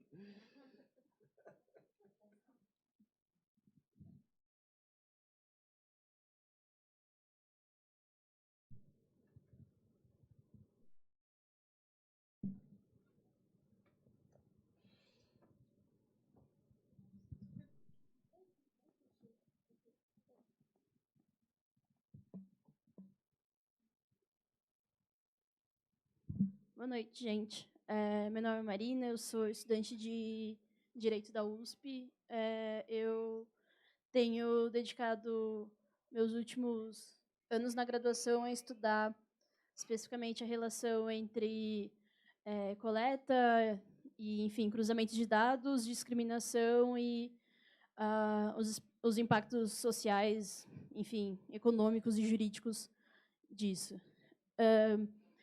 O que eu gostaria de fazer a provocação para, não só para o nosso convidado, mas para todo mundo, eu acho, talvez tenha alguma coisa para acrescentar, seria no sentido de que, pelo que eu tenho estudado, eu percebo que existem algumas camadas de problemas, pelo menos do ponto de vista da criação de perfis de identidades digitais, se você preferir criar, você preferir dizer, eu digo, desculpa, no seguinte sentido.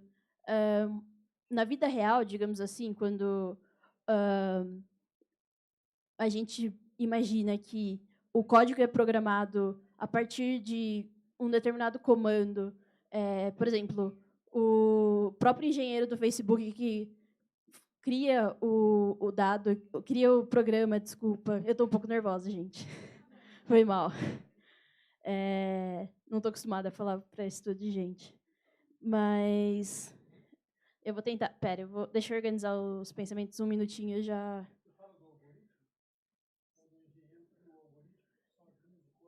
Exato, exato.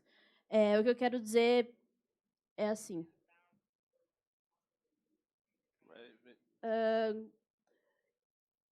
O código ele é criado por uma pessoa e essa pessoa recebe ordens de pessoas que estão acima dele e que estão envolvidas em um determinado contexto social e econômico e submetidas a estruturas sociais que fazem com que elas tomem decisões com base em certos padrões de comportamento que vão ser reproduzidos no próprio código. Então, nesse sentido, quando a gente vê, por exemplo, que o Compass tem sido racista de forma bastante deliberada, e, enfim, deliberada é um juízo de valor meu, mas que, de alguma forma, enfim, todos os tipos de discriminação que se reproduzem no código, eles, na verdade, são consequência da sociedade que a gente vive, enfim, dos preconceitos que são reproduzidos de forma involuntária ou voluntária. Mas, considerando que a inteligência artificial e a própria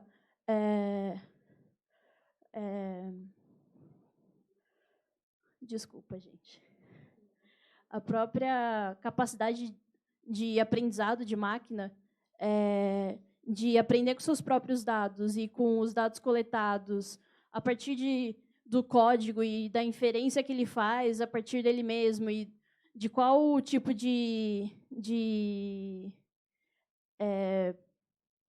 grau de importância que você determina para certos dados, enfim, acaba criando uma opacidade na forma como a gente consegue enxergar a decisão que foi tomada.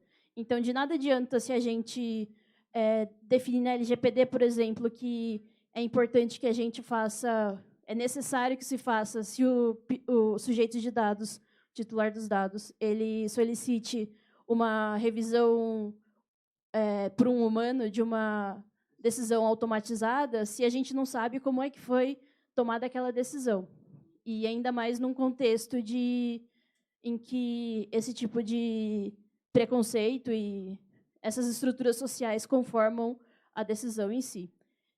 Então, tentando, de uma forma, endereçar uma pergunta, seria, a gente já está submetido a isso e cada vez mais vai ser submetido a esse tipo de situação pelo emprego em massa na internet das coisas, por exemplo, que está batendo na porta aí do Brasil.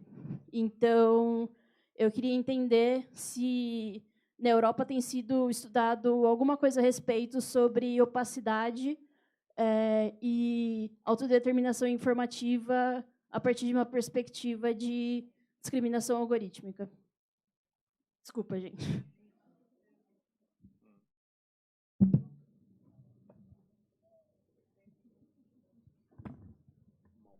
Yeah. I would like to start for something positive first, and I then will answer your question. I think the first thing which we always have to be clear on, which you said correctly, and that's really important. This software is developed by humans. And as you said, it's always part of the social interaction, and a software engineer in those companies is working. And what really makes me feel quite positively, also to give you a positive outlook, what I've seen now over the last 10 years to all my visits to Google headquarters, to Facebook headquarters, and so on, is that in this last 10 years, the people working at those companies became much, much more critical about their own work as they did 3 years ago, 5 years ago, or even 8 years ago. And that they're even standing up in those companies and say, like, for example, thousands of Google employees did last year when they said, you cannot use our automated picture recognition system to sell it to the Pentagon and make our work, our developments part of a war machinery. This wouldn't have happened 2012 as an example, because 2012 everyone working at Google was just like, it's the best company of the world. And now they understand it's a company. It's a company. And the company at the same time also understands that having really, really good engineers is for them really important. And if they lose 1,000 really good engineers, that they have a really big problem. So they understand also from an economical point of view that they have to keep these good engineers in their teams, in their company. And so I think something really important is to really help those people in those companies to speak out on issues, to also challenge the management of these companies. And I think this is really, at least in the United States, I have no clue about China. I think it's more difficult there, I think. But at least for the United States companies, I think it's a really helpful way how to start change from the inside, because there are a lot of smart people who are thinking even in a similar way as we do about society and about issues like discrimination. And therefore, I think this was important for me to show that there are situations in the last year where there had been positive change, and I think this will even go further with the situation of US politics at the moment, that those people working at these companies are speaking out openly on these issues and are demanding positive change. And to your concrete question, in Europe, I have to say, or at least in Germany, I'm still quite in a happy place, I have to say. Because much of the technology we are talking about isn't yet implemented there due to different reasons. Some say in Germany, they always say because Germans, or at least part of the German society, are somehow technophobic because they are asking 20 questions first, and if they get no real answer on it, they are not using it, which I think it's a positive part of society, and it isn't technophobic if you are questioning technology. I think it is a problem for our world that we haven't questioned technology in the past sometimes. So I cannot really say something on it, because the German situation when it comes to issues like smart homes, when it comes to like Internet of Things, isn't yet. There are applications, there are systems implemented, but it's really on a small scale. It's not comparable to situation in Asia, for example. It's not especially China. It's also not it's also not similar to the situation in the United States. We are really a little bit behind some of this technological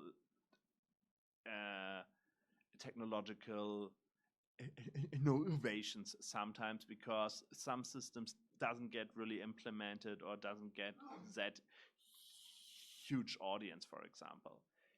But for sure, there are some trends. For example, everyone has these stupid smart speakers in their houses where you can talk to and say, turn on the light, for example. But those systems aren't really implemented because they don't have the light bulbs who go on automatically. It is possible, but it's not implemented. So that's always also sometimes the issues of Germans, that they want to have everything, but they are not, but that they don't really know how to use it. Yeah. Algo a adicionar? Né, eu tenho um complemento, eu vou fazer uma pergunta para o Malte. Malte, eu não sei se você leu ou você está acompanhando, a União Europeia tem uma recomendação da Comissão sobre, desculpe, o Conselho Europeu, da Comissão sobre a lei civil a respeito de robôs, robótica, e eles criam a figura do electronic person, ou a pessoa eletrônica. O que é isso, né? Se nós estamos tendo problema, como ela descreveu, em tentar explicar como é que o algoritmo de machine learning chega a um determinado resultado, então a operação não é explicável. Então, as empresas disseram, bom, então, se eu não sei como o algoritmo que eu criei se alterou para gerar um resultado, logo eu não posso ser responsabilizado pelos resultados que ele chegou. Daí, eu preciso não mais de pessoa física, pessoa jurídica, eu preciso de uma pessoa, uma outra categoria jurídica, que seria a pessoa eletrônica. Então, isso está na recomendação da lei. Isso está na recomendação. E eu acho isso um absurdo. Um absurdo, porque, enfim, comente isso, Malte, please. It is just a proposal yet. It isn't a concrete proposal for the parliament or for voting of the European Council. Would be something to go further on that issue. As you described it, it is true that some people think about the construction of an electronic person just to give up liability, but I think it isn't. But I think it isn't working, because do you want to sentence Robert to jail, for example? That's not working. And also the understanding behind it isn't, I think, really clear and really true, because an algorithm is changing all the time, for sure. Because an algorithm is always depending on the information it gets. That's how an algorithm works. It's not only it's trained by old information. That's where sometimes the discrimination comes in, but it's reflecting new information on that issue. And therefore, a company who is selling an algorithm cannot know what the decision looks like in the future, because it cannot see what is the input information in the future. Because even those companies cannot predict the future, even if they say so maybe sometimes. So I think it's just like an argument when you talk about liabilities that companies don't want to be held liable for their work. It's like similar again to the oil age picture, where the oil company said, we are not in charge of the oil catastrophes when there is a oil leakage and there's an oil spilling. And now, after decades of fighting, they are liable. And a company like British Petroleum has to pay $35 billion for the oil leakage after the Deepwater Horizon catastrophe in the Gulf of Mexico 7 or 8 years ago. And I think something similar will happen to companies like Google and Facebook. They will be also liable, and they will have to pay for it. I think after the last informations about data scandals of Facebook, they will pay billions. Billions in the US and even extra billions in the EU.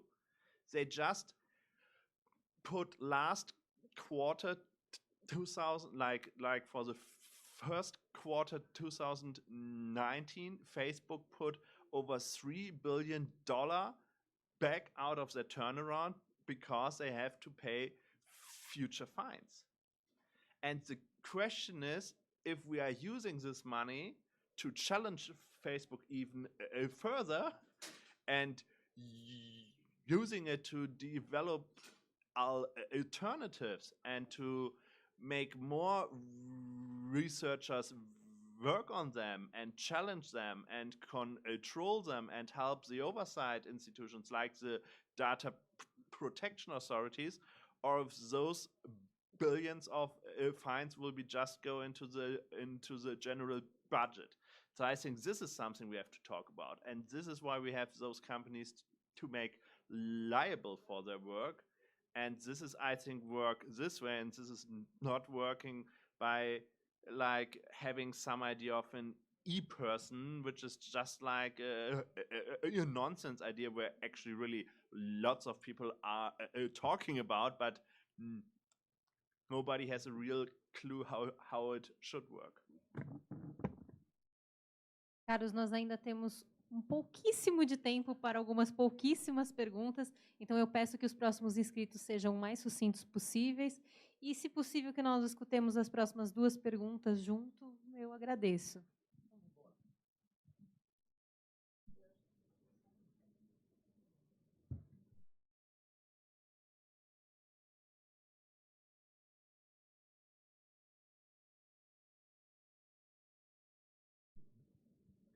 Boa noite. Eu trouxe uma cola para tentar gaguejar menos. Sou estudante de segurança da informação na FATEC e aquela sua parte da companhia telefônica, se em 2009 foram 35.810 linhas que você conseguiu pegar em apenas 6...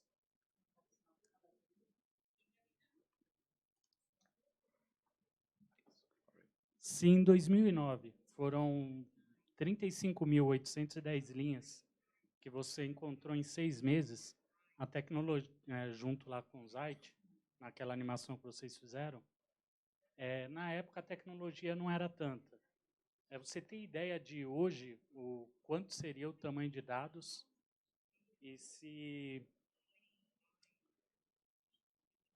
qual a diferença dos dados que ele coletam para os que coletavam na época, em 2009, se aumentou essa quantidade de informações, e como hoje você passa pela rede, as redes sociais, você passa pela rede da companhia telefônica, se eles também conseguem coletar essas informações que você posta em todas as suas redes sociais, e se teve algum impacto na GDPR, essas informações, se você conseguiu amenizar alguma coisa dessas informações na GDPR.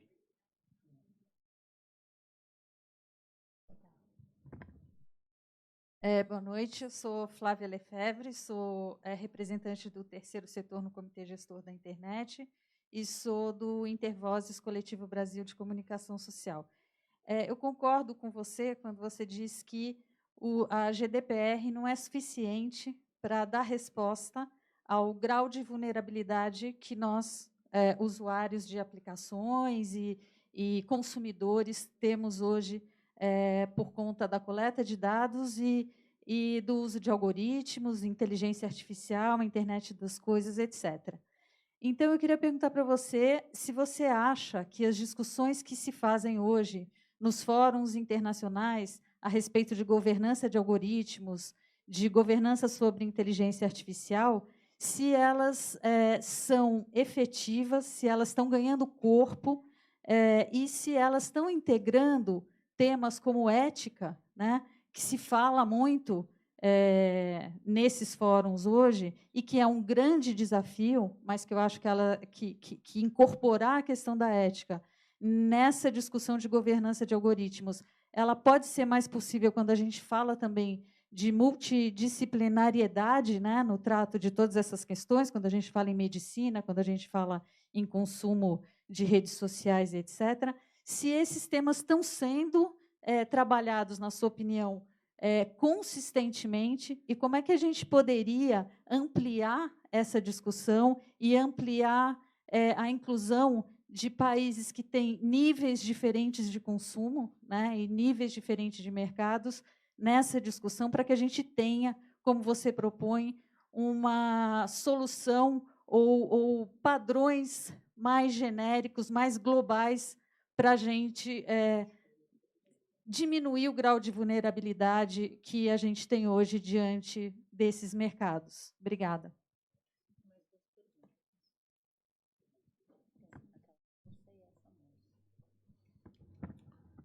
Okay. First answer to your question. I asked Deutsche Telekom again in 2012, and they handed me over for 1 month only 15,000 lines. So it's already almost tripled in 3 years or 2.5 years. If I would ask today, I would think I would get 35,000 each month. Because I have on my mobile phone, I have around, I would say, 70 to 80 apps, and they are synchronizing every second. Or they are synchronizing every minute, but if you have 70 apps, every second one of them is synchronizing. So there is a constant interaction between my smartphone and the mobile operator, and every contact is like an extra line. If I would not only ask my mobile phone operator, but also the operators of all these apps, also the operator of the internet sites I am visiting, I would think that I would get altogether between, I would think, 70,000 to 100,000 informations each month.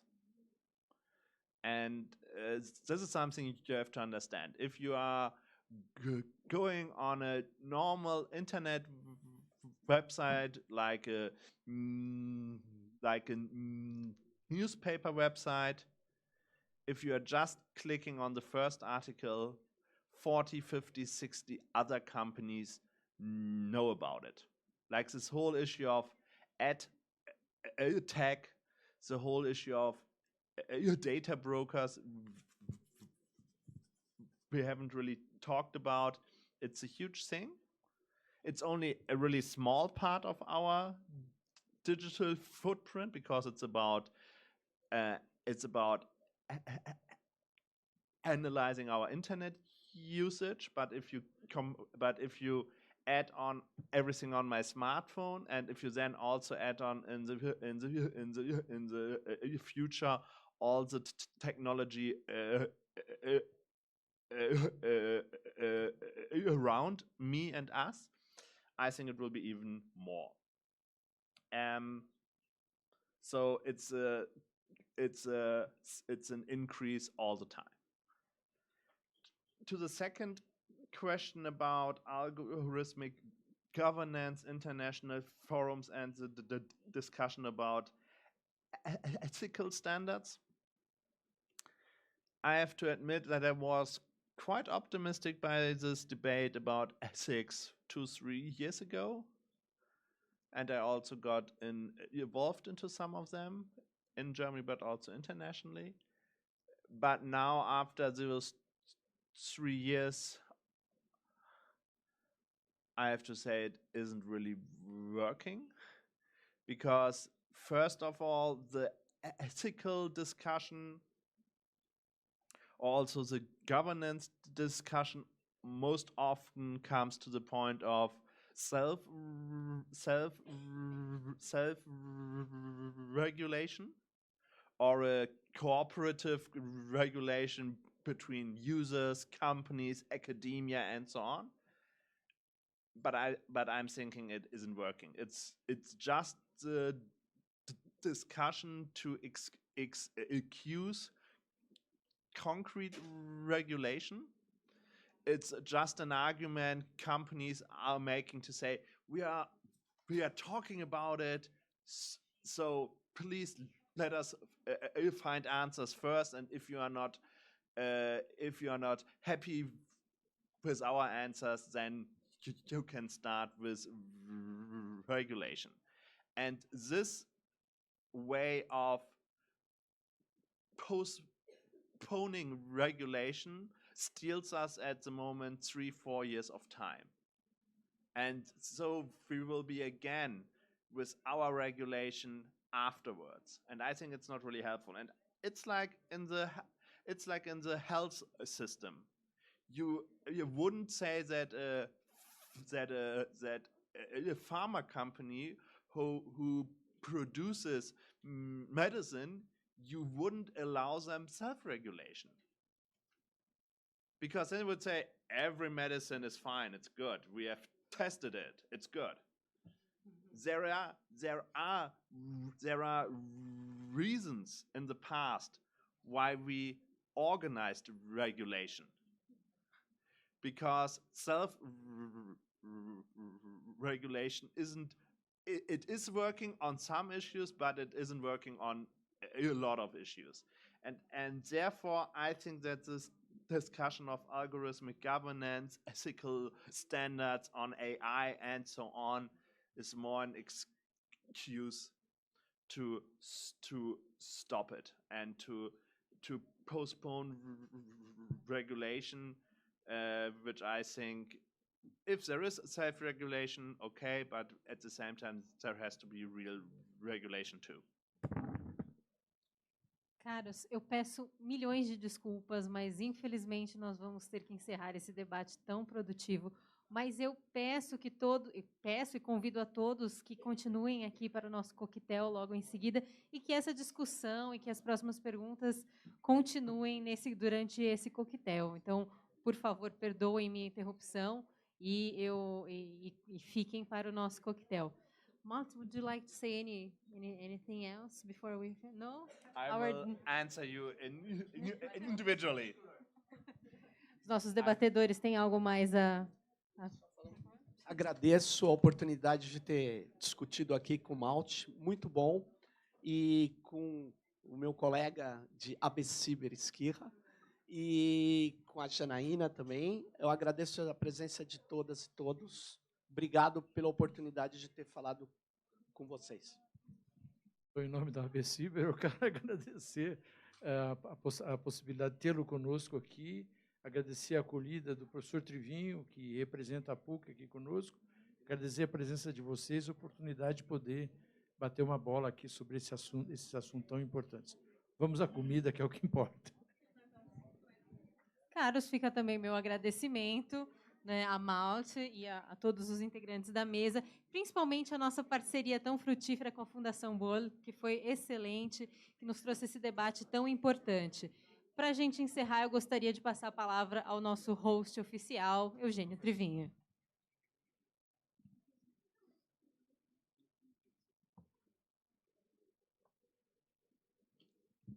So I hope you enjoyed the event, an important international event that we had the opportunity to follow up here. And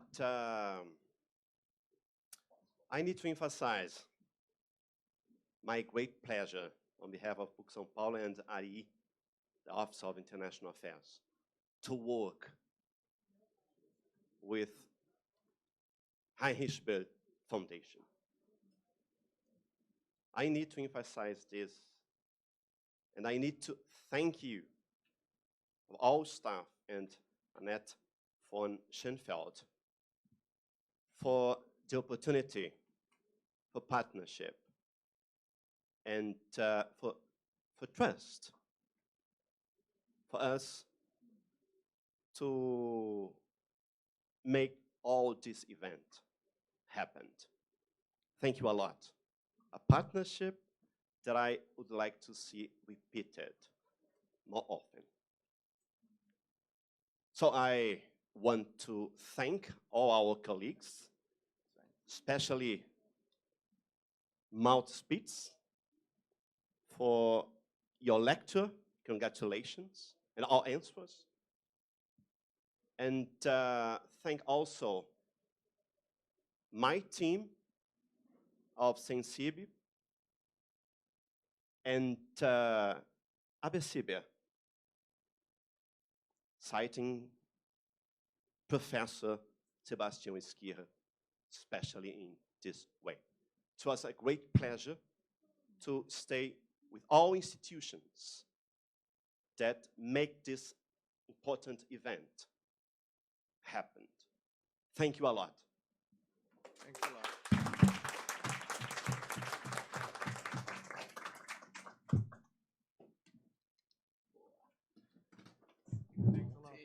Es war sehr, sehr nett, dich kennen